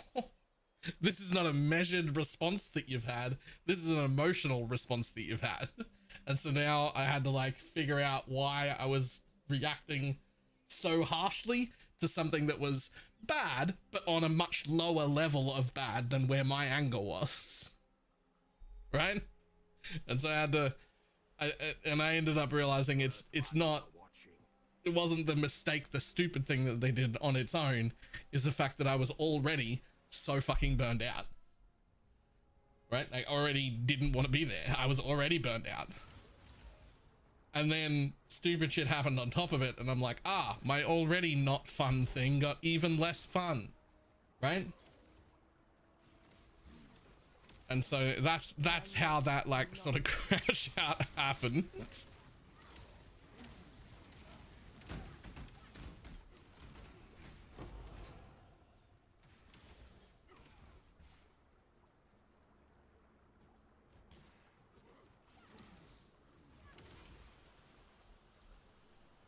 point for Then I took like 7 weeks looking at it and seeing, well, is this actually now I feel fucking a great. problem? Is this actually overpowered? excited And in the about case it of like again. Detonate Dead, yeah, the answer is was often yes. I was going to say there's like often it's not necessarily the skill itself, but there's external factors around the skill which could be problematic instead. Like Detonate Dead. Well, Detonate Dead is very, very closely tied to Desecrate, but for example, we had years and years of players having lots of different Spectres so they could pollute their Desecrate pool with more and more high life minions, which is a very PoE thing to do, but at some point it's like we're balancing around a very non-intuitive way of playing the skill, so that's the reason we'd want to get rid of it. You know what's really intuitive, but I hate, is stackers. How do you guys feel about stackers right now? When you say stackers, are you talking about like attribute stackers or herald stacking, or is there a particular type of stacking? Any of I think them? the last time I ever talked to Chris Wilson, he said Righteous Fire was the most problematic skill in the game. This is a decade ago. Because it lets you scale life and damage at the same time. I talk about this a lot. These days, the premier builds, I think, for endgame are still Energy Shield stack. There's a life stack, Great Wind setup, Power Charge stacking with Eternal Separation, like Elgin Hubris, and then Strength stacking. And seeing that kind of convergence, I think, in the endgame towards stacking has made some people kind of feel like build making is more linear now, less interesting, less complex, I guess, at least in terms of horizontality. Do you guys like the presence of stackers, their current power? Do you guys like that kind of building? Just general thoughts, I guess. It's a very thorny balance problem that I've been kind of bouncing around in my head for a number of leagues now, because it has the upside of giving you builds that have these like really, really high ceilings that you can keep incrementally improving, and that's a good thing. We like, we don't want a build to become static, like reaching level 92 or whatever, and you have, you're just kind of done. But then the other problem is exactly what you're saying. Like it sort of funnels the build making meta into, No, there's no Guardian version. There used to be one. Gaza used to do a Guardian version of it, but then it just wasn't worth running. It wasn't nearly as good, so he stopped supporting it. If you want to do Guardian, do something else. Dominating Blow, Herald of Agony, maybe that new Holy Mace thing. There's plenty of minion Guardian builds that'll be good. Holy Relic isn't one of them. Pick your top level thing that you're stacking around and then find ways to stack around that, be that ward, int, dex, strength, ES, life, whatever. And PoE1 has become so complex with so many different avenues at this point that like it's just proliferated to a lot of different parts of the game. But it's not something that we should be like super hasty with going and just chopping away at. There are upsides and downsides here, and the perfect solution would retain some of the upsides while making it feel less one-dimensional. This is also the kind of thing that I feel like is a problem for the 1% of the 1%. Like it's a problem for people who are getting to that level 95 plus build and really investing and like, then making another build and maybe making another build and feeling like all of the build making is very similar. It's not the kind of thing that's a problem if you, play one build a league to level 90 and then finish. So I don't know. I feel like I maybe went on a little circuitous rant. I'd like to point out just then that Octavian just listed like getting to level 95 as like a 1%er thing, which I fully agree with. This is why I keep saying how like so far out of touch a lot of people who play endgame things are, because they're like, oh, just get a mage blood, oh, just do this, oh, at level 100 I'll have this. But like you're already in like the top 1%. If you're hitting like 95, you're literally in like the top echelon of people. I like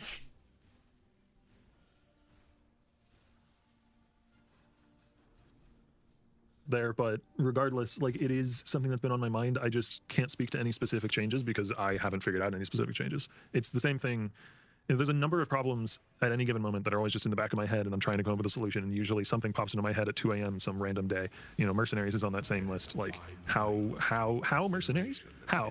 And eventually my brain will present some kind of answer. We'll see if it's a good one. I hope so.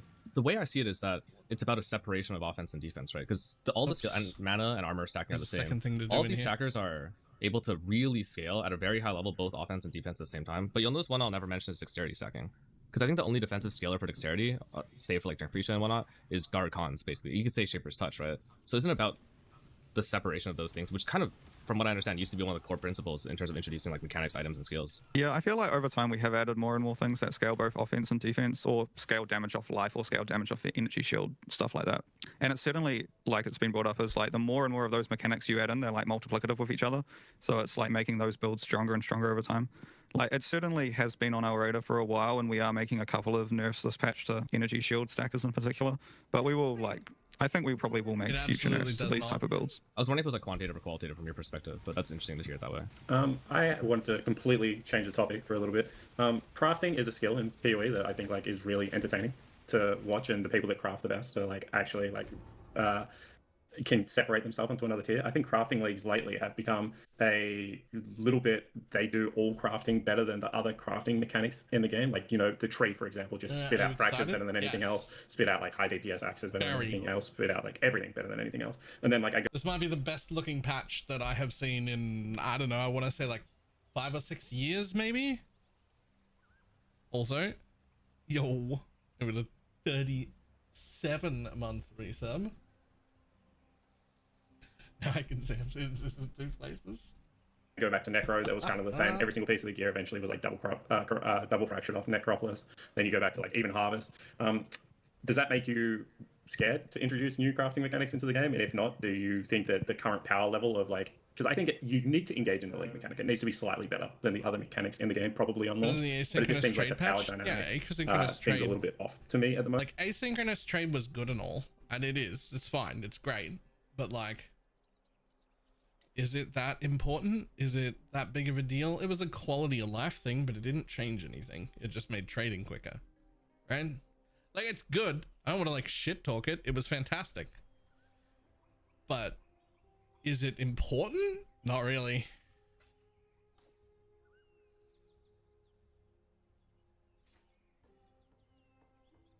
Go with the spirit. Moment, because it feels like I don't, if it's a crafting league, it feels like I don't engage in the other avenues of crafting probably as much as I would. I think it was definitely slightly unintentional how strong the breach equipment tree went out. And it took away a lot from like fossils from my point of view. Because it's basically doing fossils but with like mod tier rating on top of it. But I also agree that if you're going to have a crafting league, then you need to make sure the crafting is front and center. So it does need to be relatively powerful and feel good to players. Do you have anything on that? What it kind of needs to do is iterate in a different novel direction from previous crafting methods. And that's where I think both Necropolis and the tree kind of failed, because they essentially were just, here's crafting and it's very good. And it doesn't, they don't have like, you know, some new thing that they're doing that isn't something that the other systems can do. Because if you can, and that's just really hard, by the way, like the crafting system in Path of Exile 1 is so tight and so, you know, extensive with so many things going on that it's really hard to iterate in a new and meaningful way. And that's probably why the tree and Necropolis didn't, because there just wasn't some fundamental new thing to throw in at the time. So like going forward, if we have a league, you know, Mirage is not super heavy on the crafting, though there are a few things you can find in Mirages through other league mechanics that may impact crafting decisions, but it's not like a crafting league, so to speak. If we have a league in the future that is more crafting centric, I'd want to make sure that it has some new, unique, novel selling point that the crafting can be built around, because then you can put the power budget there rather than putting the power budget into just, okay, it makes rares with really big numbers. Yeah.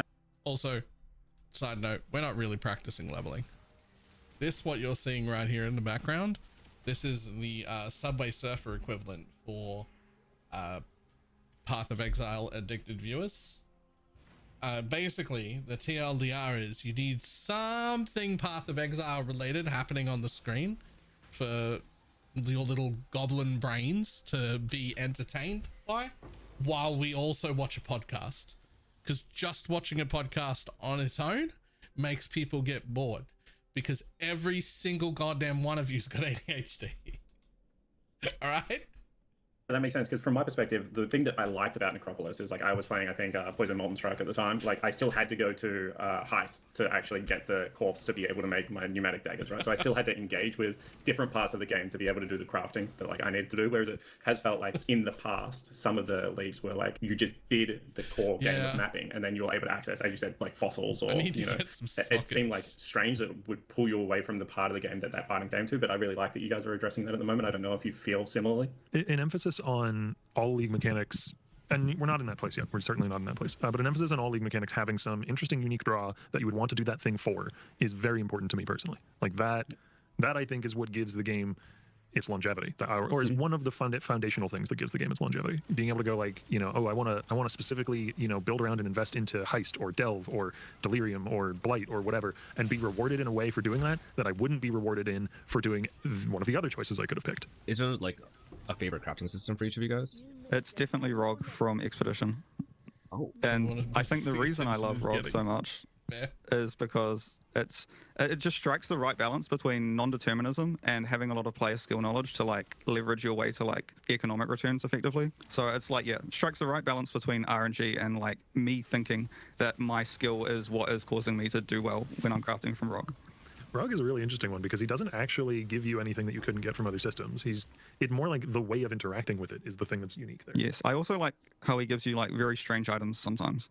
Like he'll give you some crazy looking item which is like might be hyper specifically very good for some random person's build, and it ends up selling for a lot. Personally, probably fossils and resonators and delve in general. I mean, it's probably one of the reasons why we started there for this whole trying to make league mechanics more sequestered and contained, is because I have a soft spot for delve, and I like the fossil resonator system. I think it's pretty solid, despite it being what, almost a decade old at this point. God, yeah, we definitely still maybe use not quite that old. It's cool because delve has like the two big like kind of cleavages in crafting, where like you can just spam a dense fossil and get some pretty good stuff, but then when you want to make your higher end items, you can like deeply invest, where every resonator is costing like 5 and 6 more plus divines per like slime. From my perspective, I really thought one of you guys would have said like Recombinator. What are the thoughts? Because, or I guess Sentinel broadly, because it's a progressive crafting system that's like actually building on other things, right? But it's still separate. I think I do like Recombinators. I think the main thing I don't like about it is the opaqueness of it, and also how much like expert knowledge you sort of need to know, because there's weird things going on behind the scenes regarding like exclusive mods and that type of thing. It's a little less clear to players exactly like how to take best advantage of it. Yeah, it's a cool system that's not communicated as well as it could otherwise be, so there might be work to be done there. I do remember when I first joined the company, one of the first things that I asked one of the designers I was talking to at the time is, okay, so when are Recombinators coming back? It was like a month after I joined in QA. What was that?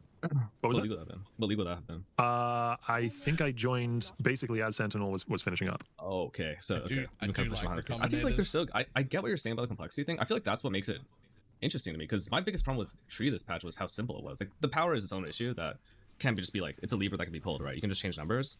But the sheer simplicity of crafting from it, I didn't like. It was like, I want defense, I want Monty, I want this, and I just press it. Whereas like Recom, learning about the hidden roles, like I think having the, it's not, I wouldn't call it intuitive, but they didn't feel like bugs to me. They didn't feel like things that were generally problematic, but they still had you like thinking about the game. Had you think about like what's possible? How do you think about why these things are possible? And then once you figure out why one thing was possible, you start thinking about why other things aren't. And I would like worry then that as we separate crafting systems and reduce complexity, that we start to lose the possibility of that, right? Yeah, I feel like the breach tree is more like a means of getting your starting item, but given how powerful it was, it probably was like, yeah, this is your starting item and your finishing item. As in, like, once you generate the rare item, you don't need to go through further crafting systems to iterate on it. But I do also share your love for, like, just loading up Craft of Exile and, like, being like, this is the item I want to end up with. How do I get there? And then just messing around and seeing what different things I can do to maximize my odds of building that specific item. And like all the weird little ways in which an item can be hyper specific is one of the things that drew me to Path of Exile in the first place, you know, and has just gotten more and more over time. Like you can have this item, you know, you can have one of those high strings with extra suffixes, and then, you know, maybe one of them is fractured and you've synthesized or changed the implicit, though I don't think that actually works on the high strings, so maybe a bad example. You know, like you can mess with the implicits, you can mess with the corruptions, you can mess with the explicits a whole ton, you can have enchantments and stuff, and I wouldn't want to reduce that, no. I love how crazy and weird items can, or rare items in particular, can get eventually on like some giga endgame build. When I'm thinking about that, it's like the random item stuff I like. I like the idea of like having these weird items. Last week I made a character that was based around a ring that had minus 200 mana on it. It was like a helical, and I got like a lot of reduced mana. I had, I think, 80 total mana at the very end, and I did permanent sap of seasons with that, because I also had like 200 mana regen. It was some weird brick to mirrored ring. But at the same time, what I'm thinking is like, all the systems we're talking about actually don't really interact with each other, right? Like fracturing orbs are kind of the cross-cutting thread that makes a lot of crafting systems I feel interact with each other. And a lot of times I don't necessarily mind or not mind whether things are made in isolation. I think it's kind of cool when like, oh, this slot for your build is best made through this system and this slot is through this system. But like that's what is really drawing me constantly over and over again back towards like Recombinator. And I feel like the interaction between systems, I worry about that. A lot of do you think that's actually true though? Like, because I think like maybe at the top end that's true, but I think like, you know, essences into like June slams and stuff is like probably where a lot of like the base player base crafting stops, you know. So like I think like there are some systems that overlap, and then like I mean I'm a fan of Rogue as well, and then I'll just get some items that have like good modifiers and I'll just like slam them together on a Recombinator to see if they actually turn into anything good, and if not they just get deleted. I think like the systems are in a pretty healthy spot from a casual perspective, I guess. I think one of the changes that I was surprised went under the radar so much from last patch is all the harvest crafts now respecting meta mods. Like, I made some very powerful items this patch, and I'm like, is this busted? But I didn't see people talking about it very much, so maybe it's not as busted as I thought it was. Wait, I forgot about that. I forgot about that entirely. Damn. Stay sharp. It was in the patch notes last league. I didn't use it at all. I forgot that was the thing. Oops. I think part of it is something like the breach tree or like Necropolis crafting. Whoops. It's safer from a design standpoint to design it in such a way that it doesn't cross-pollinate with other systems, because then you reduce the chance that you've, overlooked some incredibly busted interaction. But you're absolutely correct. It's also less interesting. So yeah, like I said earlier, if we do another crafting lane going forward, I'd like for it to be more distinct, having its own kind of spin that it brings to the table, and then also probably functioning with other systems in some ways if it can. What that looks like, I don't know off the top of my head. But I don't understand what that means. It means things like prefixes can't be changed, suffixes can't be changed, cannot roll attack mod, cannot roll caster mod, things like that. Those ones are now respected by the harvest bench. It used to be that the harvest bench would just re-roll the item and ignore them. In fact, it's been that way the whole time, up until lastly, where I vaguely remember reading that patch notes and then literally forgot to use that the entire league. Which is, whoops. But I want to find out. How does Groundlet fit into the crafting system conversation at the moment? Because like to me, at the high end, best gear normally does come from stuff that you make, and I like that about Path of Exile. But I mean, there is a lot of conversation about items on the ground, and people just hide everything apart from a certain eye level base.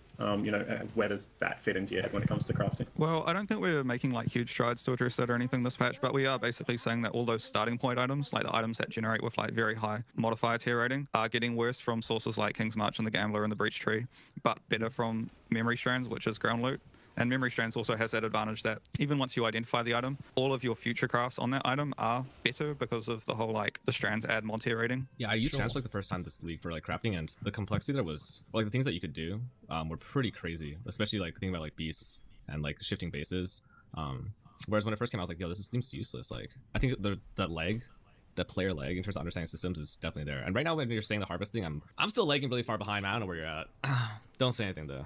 I have no idea what you're talking about still. Like in terms of like what would be more OP than we already did before. Well, I think it's more like in Harvest you have things like reroll. More like what is it? Reroll an item with a fire mod or a speed mod or whatever it is. Those didn't used to respect like prefixes cannot be changed and suffixes cannot be changed. But I think we changed that last patch. It was a result of introducing the new wand bases that have those implicits where they can't roll caster modifiers, I believe, because those work on the same system and they needed to function with that. So it was just kind of a side effect. That always worked, I think. We've been doing that forever. Yeah, I could be wrong. There was definitely something related to Harvest which changed. But I maybe I'm remember like, reading it. Like that's what it would have been? Maybe. I don't remember using I'd have to it get for the patch anything. notes in front of me. There's been too many of them since then. I can't remember it all specifically off the top of my head. I think there's some that have always worked, and now you're saying that all of them work now. I know for sure that like prefixes, suffixes can't be changed always worked. Yeah, So those two the work. table which It passes drives that to them, functionality was changed at a fundamental level to allow for the new wand bases to function. I know that much. Like that's where the change came from, but I don't remember all the specifics of all the ramifications. I can see why that would line up then with like cannot roll caster and cannot roll attack. In terms of this looting thing, and this is probably a conversation that happened 15 years ago, and it's just me not knowing. What if just everything was ID'd?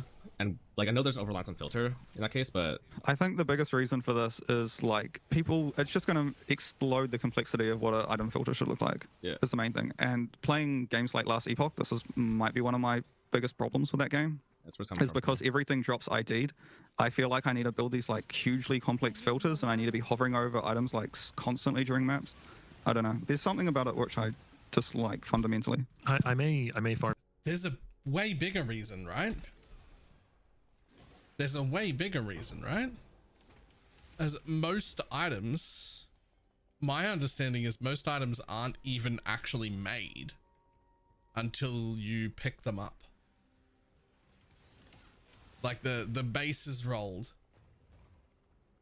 with an item level, and it's just on the floor as that base and that rarity and that item level, and that's it. And they don't actually roll the stats on an item until you pick it up. And if they all dropped ID'd, that would mean every single thing needs to generate the full and complete item. I thought that's how it worked. Maybe I'm wrong. I've been wrong before.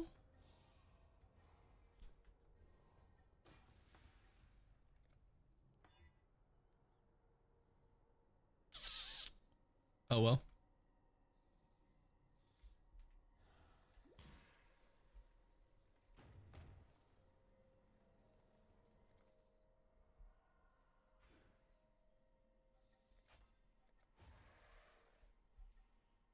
Yeah, the chest IDs magic items on the ground, but it it IDs them, right? Some L's in chat saying this, but also I like identifying items. Like I like, you know, I play in hardcore trade often, which is a smaller economy, or I play in group found settings, you know, where rares, you know, still have some value. Like I'll pick up rings, I'll pick up amulets mostly. You know, maybe I'll pick up high level bases of the kinds of bases that I'm using for my build, that sort of thing. And I like identifying the item and that moment of like, ooh, could this be good? Oftentimes, 90% of the time, no. But then 10, 5, 2% of the time, it's good enough that I keep it, and that's cool. I like that moment personally. I understand that may be something that a lot of people don't care for or relate to, but like just on a subjective level, I like to identify rare gear. When I think about it, it's like the sound engineering side of things helps that a lot, because I do hear the sound of IDing the item, and the feedback that provides me in my like chest area. You know, I was like talking to my like friends who don't play PoE about like, yeah, I guess like one of the reasons we still play like that tink sound, you know, like things like that. And I think a lot of the sound engineering provides that satisfaction. The ID thing, I hear what you're saying for sure. I think that's where it comes from for me, if that's there. One of the really old series on my YouTube channel is just me IDing tabs full of jewelry and price checking it and then listing it. Like that was actually what started to get me an audience in the first place way back in the day. I would rather we try and address loot to the point where, you know, there are some rares dropping sometimes, you know, not hundreds. I don't want people picking up multiple inventories worth of stuff to ID. That gets tiresome real fast. But, you know, you pick up a handful of items in the course of a map that you identify and assess. Do you want to keep it? Do you want to vendor it? And then you get rid of it if you don't want it. Like that is a fun draw for me, not a frustrating annoyance. I do understand for some people, maybe it's the inverse, but that subjectively, that is how I feel. I like never have strong thoughts on this, I think, because the balancing of quantity and rarity seems like there's a lot of things that when people talk about, I'm like, oh, I have ideas about what prescriptions might be. When I think about everything that could be useful, it never makes sense to just like call off a bunch of items to me. And there's like times in which, especially during like SF races, my entire filter is switching. Basically every single base is changing, eye levels are changing, everything's changing. So I don't know, like I think it's just in here, but I have like no prescription or kind of slant in that direction. Honestly, I think the ground loot thing's been talked about a lot. I'm kind of with Octavian. I like IDing stuff. I am interested in the dopamine feedback loop that you guys just spoke about with the noises, though. I actually have like a little bit of a funny anecdote. When PoE 2 came out, we were all creating our loop filters. One of my friends put exalts on tinks because like he was like, I just want to hear tinks every now and again. And then 2 weeks into the league, he's like, this filter completely sucks. Like I'm just tinking like every 2 seconds. It's completely destroyed the game for me. So how do you guys balance that dopamine kind of feedback reaction? Do you guys think it's in a good spot? I know that people are saying divines are too rare at the moment, like maybe chase items are not happening as often as they want. Like, is there a sweet spot that you guys talk about in terms of like how often you guys want people getting that really big feeling when they play the game? Because you know, I've never dropped a floor mirror, for example, and I'm sure that I think I've got like 8,500 hours. So like the day that happens, I'm sure I'll be very happy. What's easy to design there is the mirror. You know, what's easy to design there is the thing that happens 1 in a bajillion times and is super exciting when it happens, because you just set the weighting stupid low and you make the item really powerful. What's hard to design there is the middle class, so to speak. You know, like it's easy to make a super common currency that nobody cares about and they'll hide on their filter like a transmute, and it's easy to make a mirror, but it's hard to make something that sits in that middle space that is exciting but drops often enough that it doesn't feel completely impossible to get. And part of pulling ancient orbs and fracturing orbs to the core drop pool is an attempt to further populate that middle ground. Because if we were to just, you know, and we are making divine orbs more common with the currency changes, but if we were to make divine orbs as common as, say, alterations, just as an extreme example, they wouldn't be a tink anymore, right? Like everybody would have 1,000 divine orbs, so they would be worthless. So you can't just arbitrarily pull down the rarity so much that it gets to that point, but there might be some merit to like, maybe this thing is a little bit too rare and it needs to drop a little bit more often to give people a little bit more in the way of the dopamine hit. So yeah, I don't know. But you do that too much and then you have the problem that existed, you know, back when I was streaming the game and playing it regularly, where it felt like there wasn't nearly enough in the way of chase drops. Basically, for a chase drop to exist, definitionally, most people can't drop it. Or if everybody's dropping it, it's no longer a chase drop. Like I said, those ones are the easy ones, though. Like, just set the rarity stupid low. That's not difficult. It's the middle class that's hard. Yeah, I think it's more to do with the fact that it's like what proportion of all the valuable drops in the game are coming from the ground, because what is a valuable drop is entirely constructed by the players and whoever sets up the filters.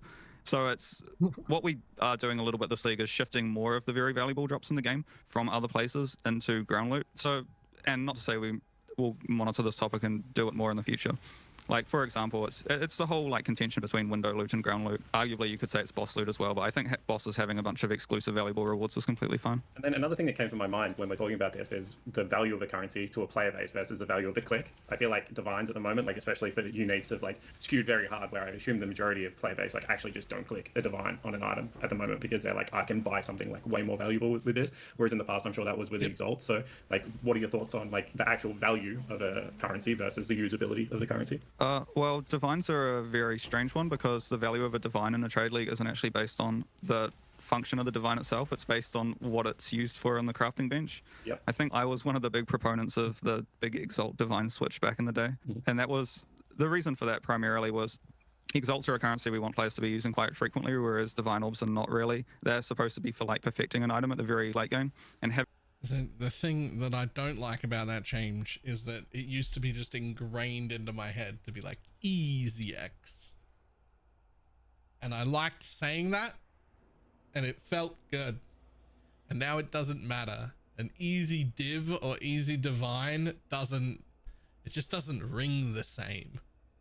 Having divines be like very expensive in a trade league means that random uniques you find on the ground are more likely to be valuable, because if it high rolls, then you can't just cheaply divine it. Yeah, that was like good. My Moonstone rings like were on my filter last patch for like multiple items, which was like pretty crazy. Even when I'm like trying to push like 30, 40 DNR. Never would have expected that. On the UX side, I've been really curious about that in general. So I'm gonna start with an example, the most annoying example for me, and I'm gonna set this in context. So today we still can't move boss hotbars, and they get in the way of like all our buffs and debuffs and stuff, right? That's like, I think we probably can generally say that's a problem. But every time that this is being introduced as a topic publicly, we kind of get the comparison to World of Warcraft and like, you know, weak auras and all that thing. I wonder if you guys have plans to change the degree of customization in the near future. For me, FM14 oftentimes kind of had the right balance in terms of. Real quick. Something about this. They've replied to this thing all the time, and the answer that they always give, not these two individually, but like GG always give, is they want their game to always be recognizable at a glance. And my argument is, if it is just the UI that makes your game recognizable, you've already fucking failed. Like, if I hide the UI and you can't tell at a glance what game you're playing, failed already.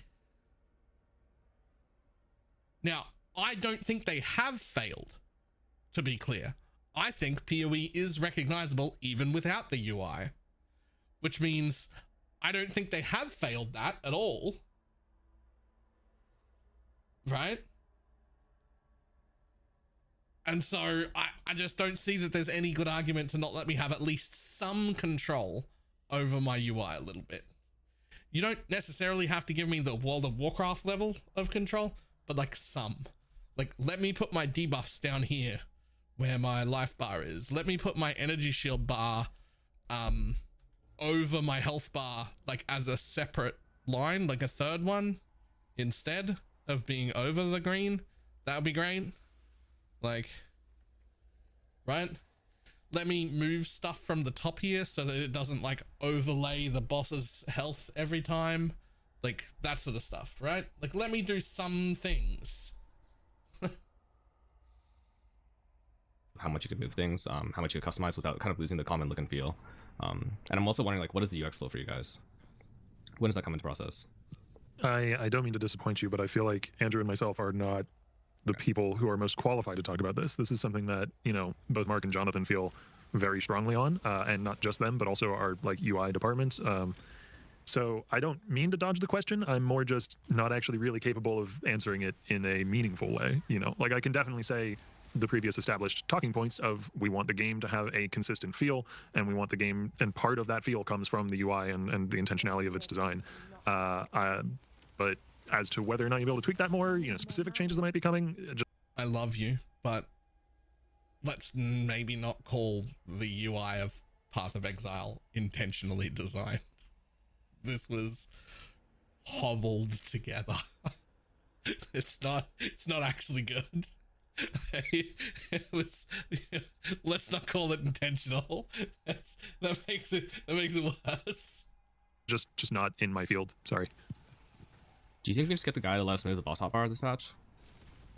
Say that again? Can we just get the ability to move the boss hotbar or make it smaller? The health bar, sorry. I have a list, a specific document of QOL and UI stuff that I need to pitch to Jonathan and Mark. I will put it on that. I will make sure it gets mentioned. I'm pretty sure there is like issues in the issue tracker for the problem in both PoE 1 and PoE 2 of like the boss's health bar, including your buffs, and reworking the buff UI in general. But I can't put a time frame on that at all. I have no idea what the status is. I think it's really interesting, right? Because when Jung and I were talking about this, there's like two different things. It's like the current readability is bad, and I'm sure that's like very high on your guys' list. And I'm sure as players, you guys can like sympathize with what people are saying. And then there's the next thing where Jung was like, I want to turn off the ability to see my own ability, and I was like, well, no one else wants that. That is just completely ridiculous. Why you want to run around? I didn't say that in public, dude. So like, I love skill MTX, and I always buy every Herald MTX for my skills that I want. And like there is a middle ground between these two things. So I was just wondering, like, as players, where do you feel like there's customization, but B, there's functionality. Like, how do you feel that's going at the moment? The boss bar thing specifically is frustrating. Yeah, I would like to get some kind of good change there, particularly because it feels like we're stepping on our own toes a little bit, and it's not great. But like I said, it's not something that I can really make a call on. So I don't want to promise anything that we won't be delivering, but I'll make sure to find time to talk to them about it. No, I don't think it's about promises for me. It's like, I think sometimes the community just loves to hear that the people that are making the game also share similar frustrations, and it's like not a lack of effort for like actually trying to get these things through. You know, like another thing is like the list of map mobs on the right side of the screen. Like I wish I could like just show the ones that I really care about, so I remember that they're in my map before they one-shot me. But then I just don't want to have the whole list every single time I go in, because the list is like quite high sometimes.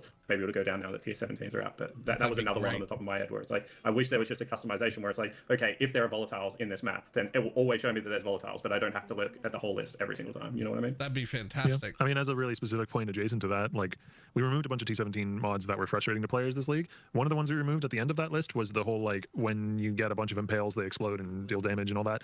And we removed that one specifically because I hated that it had this 4-line long description that would go off your screen when it's in the top right corner. So like, yeah, we share some of these frustrations. Like that one wasn't removed because it was OP. That one probably wasn't even really that dangerous, to be fair. It was just gone purely for the UI portion of it, which is on me. I am the one who designed that modifier, but you know, we'll go back and clean up my own mistake. I've died to that mod before. I'm be straight up. I died to that in car. Like I just had bad PR. Like there's a massive spike. It's actually huge. Well, you won't die to it anymore. I'll find other things. Don't you worry. On that note, actually, PO, and I know you guys aren't in charge of this, so just at a personal level, esports and racing, is this something you guys like talk about frequently in the office? What are like the general perspectives on this? I know that like there's a lot in terms of community run, but it feels like increasingly you guys are more supportive when it does happen. I've had like pretty decent support when I tried to do things, and then to what extent does that affect balance, game design, and how you guys actually create the game from patch to patch?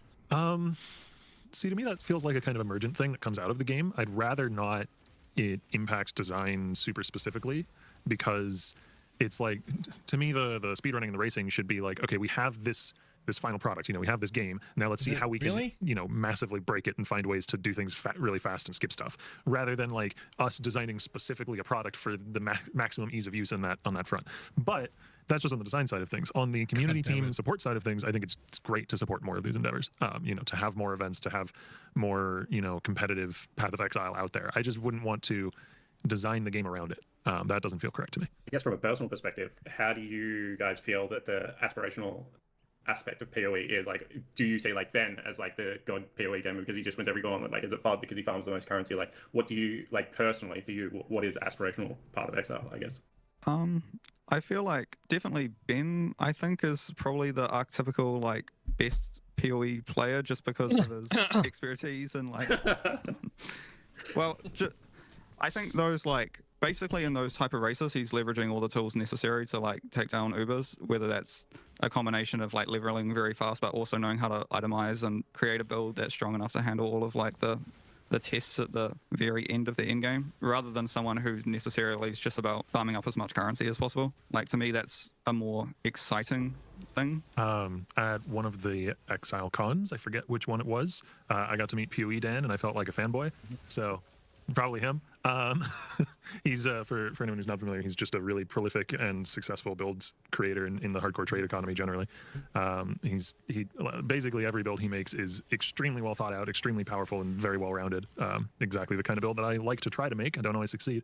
Though honestly, I would say like probably for the average player, it would be somebody like Mathel, who can take seemingly any skill, unique combination, and turn it into a viable build. You know.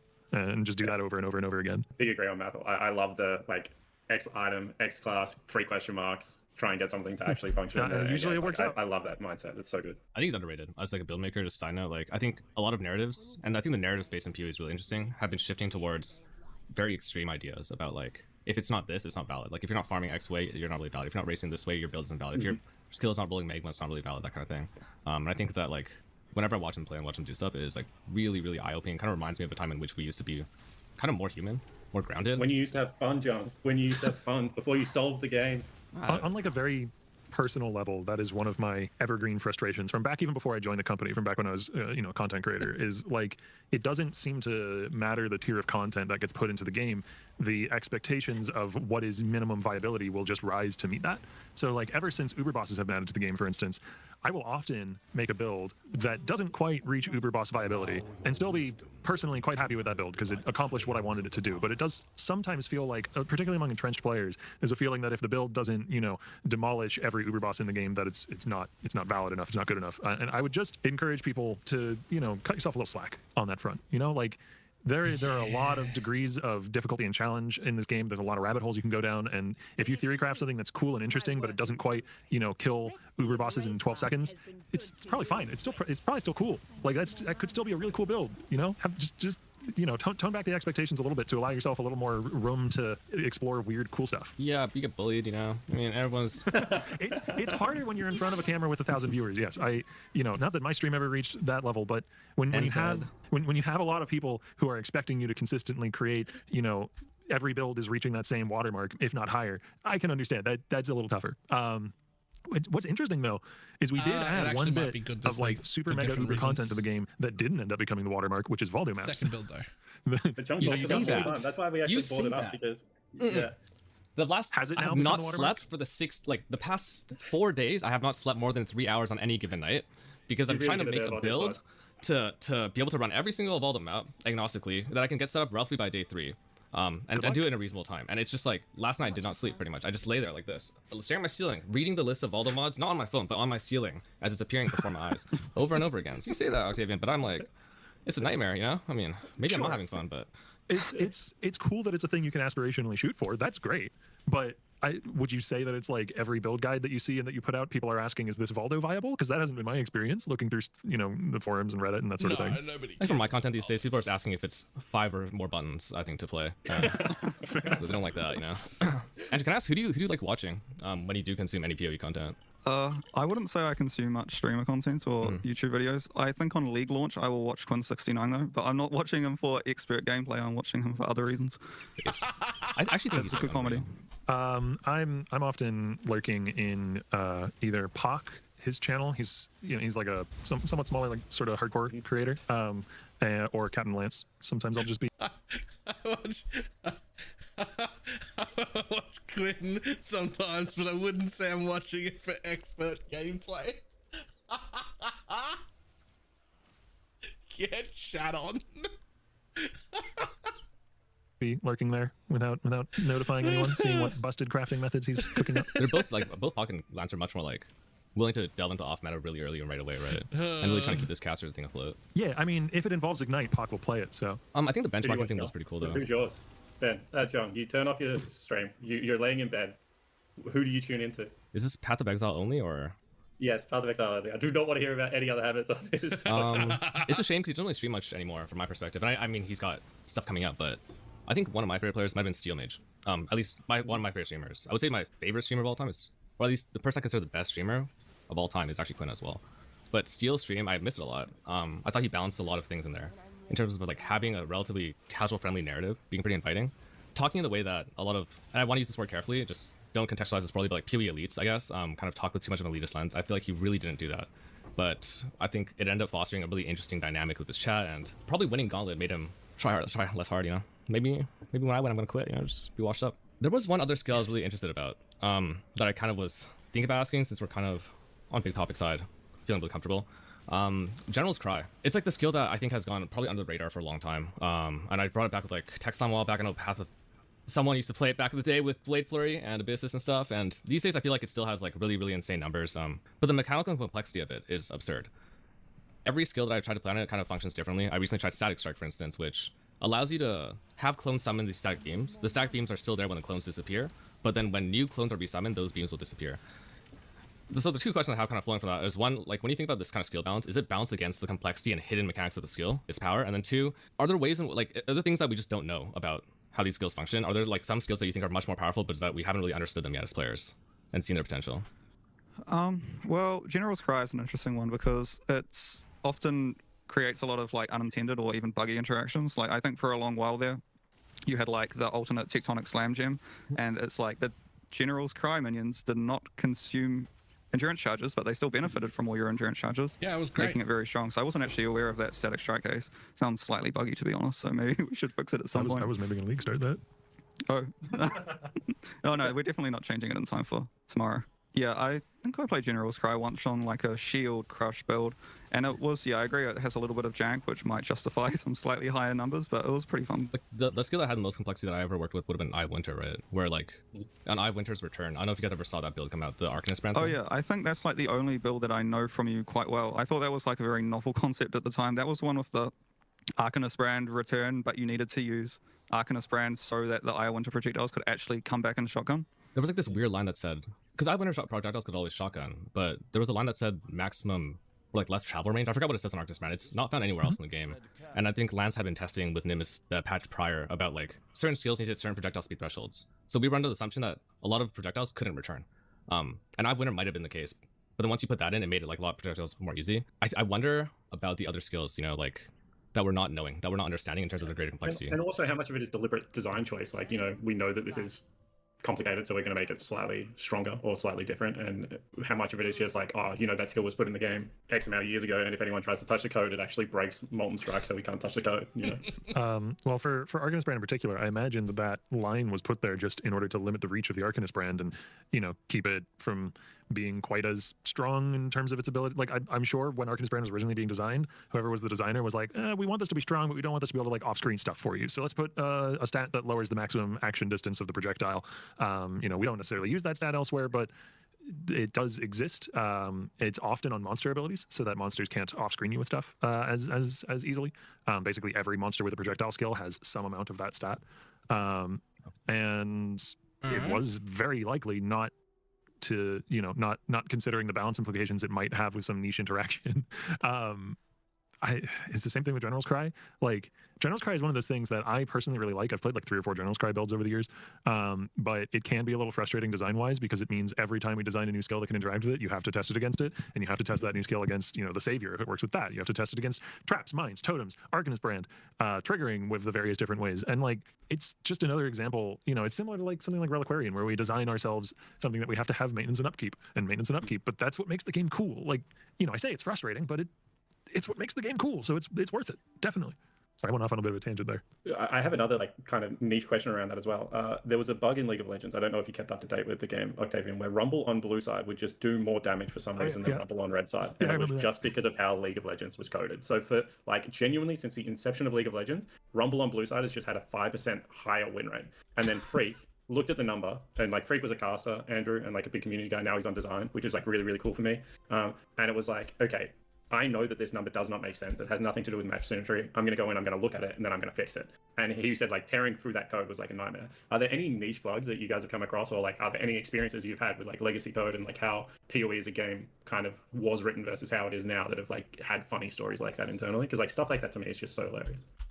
So it's not player skill related, but I do have an example that pretty much fits this perfectly. So there was a bug that was around since before I joined QA, and that I kept getting reports for maybe once or twice a month when I was back in QA, and it really bothered me, which was the delve node that gives you, you know, the one that has like the little pillar that you break and it drops a fossil and there's a bunch of essence monsters around it. I forget the name of the fossil, but that pillar one. The delve node that gives you that essence from the pillar, or sorry, that fossil from the pillar was breaking. I think it's called an etheric essence, or etheric fossil, sorry. And sometimes you just weren't able to interact with it, and so you would not get your fossil, and that obviously sucks. And I couldn't, so when somebody does a bug report in game, we get what we call a repro of that area, so we get a cheat code that allows us to then go to exactly that area with all the stats that are applied to it. And I would do that, and it would just work. It would still just work like every time. It was fine. It wasn't broken, but you know, enough people were consistently reporting this that it clearly wasn't just player error or something.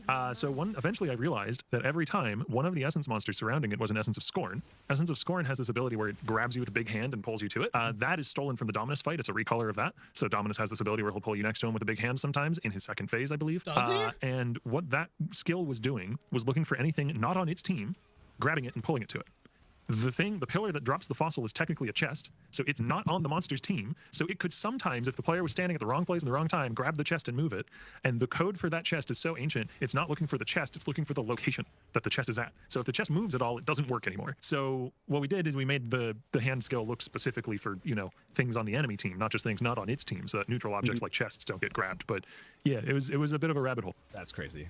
There's a bug right now. I don't know if you have an answer for this. Earthquake of amplification with General's Cry. After 5.4 seconds from the point at which the instance is created, will disappear instead of resolving. We heard about this. What do you mean by since the instance was created? The Earthquake instance. Like, not from the point at which you attack, but the point at which it hits the ground. No, internally the word instance is used to like refer to an area. So I was thinking damage instance, but like, yeah, sure. A skill. Let's say skill. After the initial animation has resolved, that'd be the point. Yeah, no, I haven't heard anything. Maybe someone can look into it after this, but it's one of those things where it's just like there's just so much complexity and permutations of interactions within the game at this point. There's definitely not enough time for everyone in design and QA to test them all out. So community members will find them 2 years later, since the gem was released. Or what's like the area of the game that you guys like working on the most in terms of design for the future leagues and stuff? Especially like I kind of see Path of Exile in two ways. One is as a loot game, like a looting game, and one is a character creation game. I'm sure there's lots of shades in between. And I think from those two lenses, there's lots of different sub aspects that like I kind of value the most, or that I am most excited about when say I read patch notes, when I see changes. What are the systems that you guys look at and like get most excited about when you're working on it, and why? Personally, I'd probably say ascendancies, and I think that's just because I just like the idea of having very few but very punchy and transformative passives. I think skill design for me, which is why we've had new skills the last two patches, because I've really pushed for that, and like I've said in some of these previous Q&As, I want to push for every skill to eventually have its own transfigured version or versions, partially just because I really like working on skills. It's very, very fun. Though the endgame boss this league is the first endgame boss that I've like designed, you know, start to finish, and I really enjoyed that process. Hopefully people like fighting him. So because that was a lot of fun. Following up with the first one first. What is the sense you think is best designed then? When you like what's the rationale behind that? Well, I'm trying to discern between best design and my favorite. I think historically my favorite is probably Trickster, and I've always felt that Trickster has struck this nice medium of just being like, it feels like a nice balance of both offense, defense, and utility, all wrapped in one. It's usually had a lot of like varied choices which you could go for. I don't think I played it in a while though, so I can't actually speak to the current state of Trickster, but historically that's probably been my favorite ascendancy. So maybe by that token I also consider it the best designed. Like, to be honest, I'd say best designed to me would be more from a flavor point of view as opposed to necessarily like the stats it offers. I think bad designs on ascendancies tend to be things that are also like hyper niche. Like we've never really liked Saboteur calling out traps and mines directly, because it feels like if you're a trap and mine build, well, you should be playing Saboteur, but if Saboteur's not very good, then no one plays Saboteur because half its nodes are related to traps and mines. Yep. It's interesting because I think prior to you saying this, I had the opposite idea of what I thought you guys thought. Insofar as I thought PoE2's ascendancy design would be considered like better in the sense that a lot of things are much more unique, right? Like from ascendancy to ascendancy, they're very, very transformative. Whereas I thought PoE1 ascendancy design is more like it gives you baseline power or scaled power in different ways, but is more interactive with what's already there. So like I guess like between the tension of like heterogeneity and homogeneity and generic modifiers, it seems like prioritizing choice is actually what you're seeing as like good design as far as ascendancies, right? Are you saying choice within an ascendancy or choice between ascendancies? Once you choose the ascendancy, you're still granted further choice. As opposed to like I've chosen ascendancy, it gives me X skill. Yeah, well, I definitely feel like, say I'm just playing Fireball, for example, then I want to, like, I think we internally had this test of like a good ascendancy. I think this was primarily when designing PoE2, but we've also used it on PoE1, where it's like, can you play this ascendancy on Fireball? Do I have enough nodes to take if I'm a Fireball build? And can I play this ascendancy on Flicker Strike? Is there enough nodes to play if I'm a Flicker Strike build? So if you can answer those two questions, then you probably have enough generic. It doesn't have to be super generic. It just needs to be like, it can be super weird, but you could still theoretically make a Fireball build around it. So yeah, having it be generic enough that you can do that is like probably one of our main goals. That's really interesting, because if you like working on that, and if that's something that you guys discuss internally, how do the Bloodline ascendancies come in? Because I feel like what Bloodline was for me is like, okay, I have like a couple of hyper niche things, and then, you know, I have all the other ascendancies where I can get my generic power, you know, and I think that design choice was really actually a beautiful solution to a rather complex problem, to be honest, because I was always like, give me Forbidden Flesh Flame for like Frasier, or give me the access to one Frasier one, and then you kind of came up with this hybrid middle ground, and it was pretty cool to me. Yeah, Bloodlines are certainly designed differently to regular Ascendancy nodes. They sort of are a bit more niche, and they can be niche. The reason for that is we don't really want you to be saying, oh, I'm an occultist. I take 1 node on the occultist, and then I take 3 nodes on the bloodline. And then are you really an occultist at that point if you're only taking 1 node on the occultist? It was sort of meant to just give you like innumerate other options that are often very niche, but can like pair with your base ascendancy. The other danger if you go the route of... All right, I was really hoping to make it to the end of this interview, but I'm not going to make it to the end of this interview. I've got other things to do, and I need to disappear, and I was supposed to be off like an hour ago. But it's actually really interesting and very different. Jung is asking a lot of different questions from what we normally get, and I actually quite like it. So I am going to watch the rest of that later.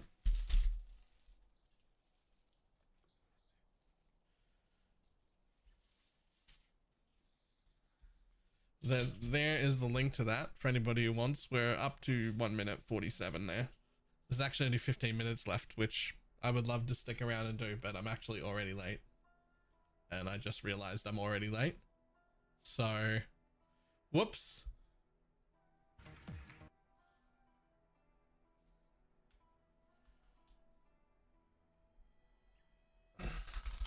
Alright, I'm gonna run.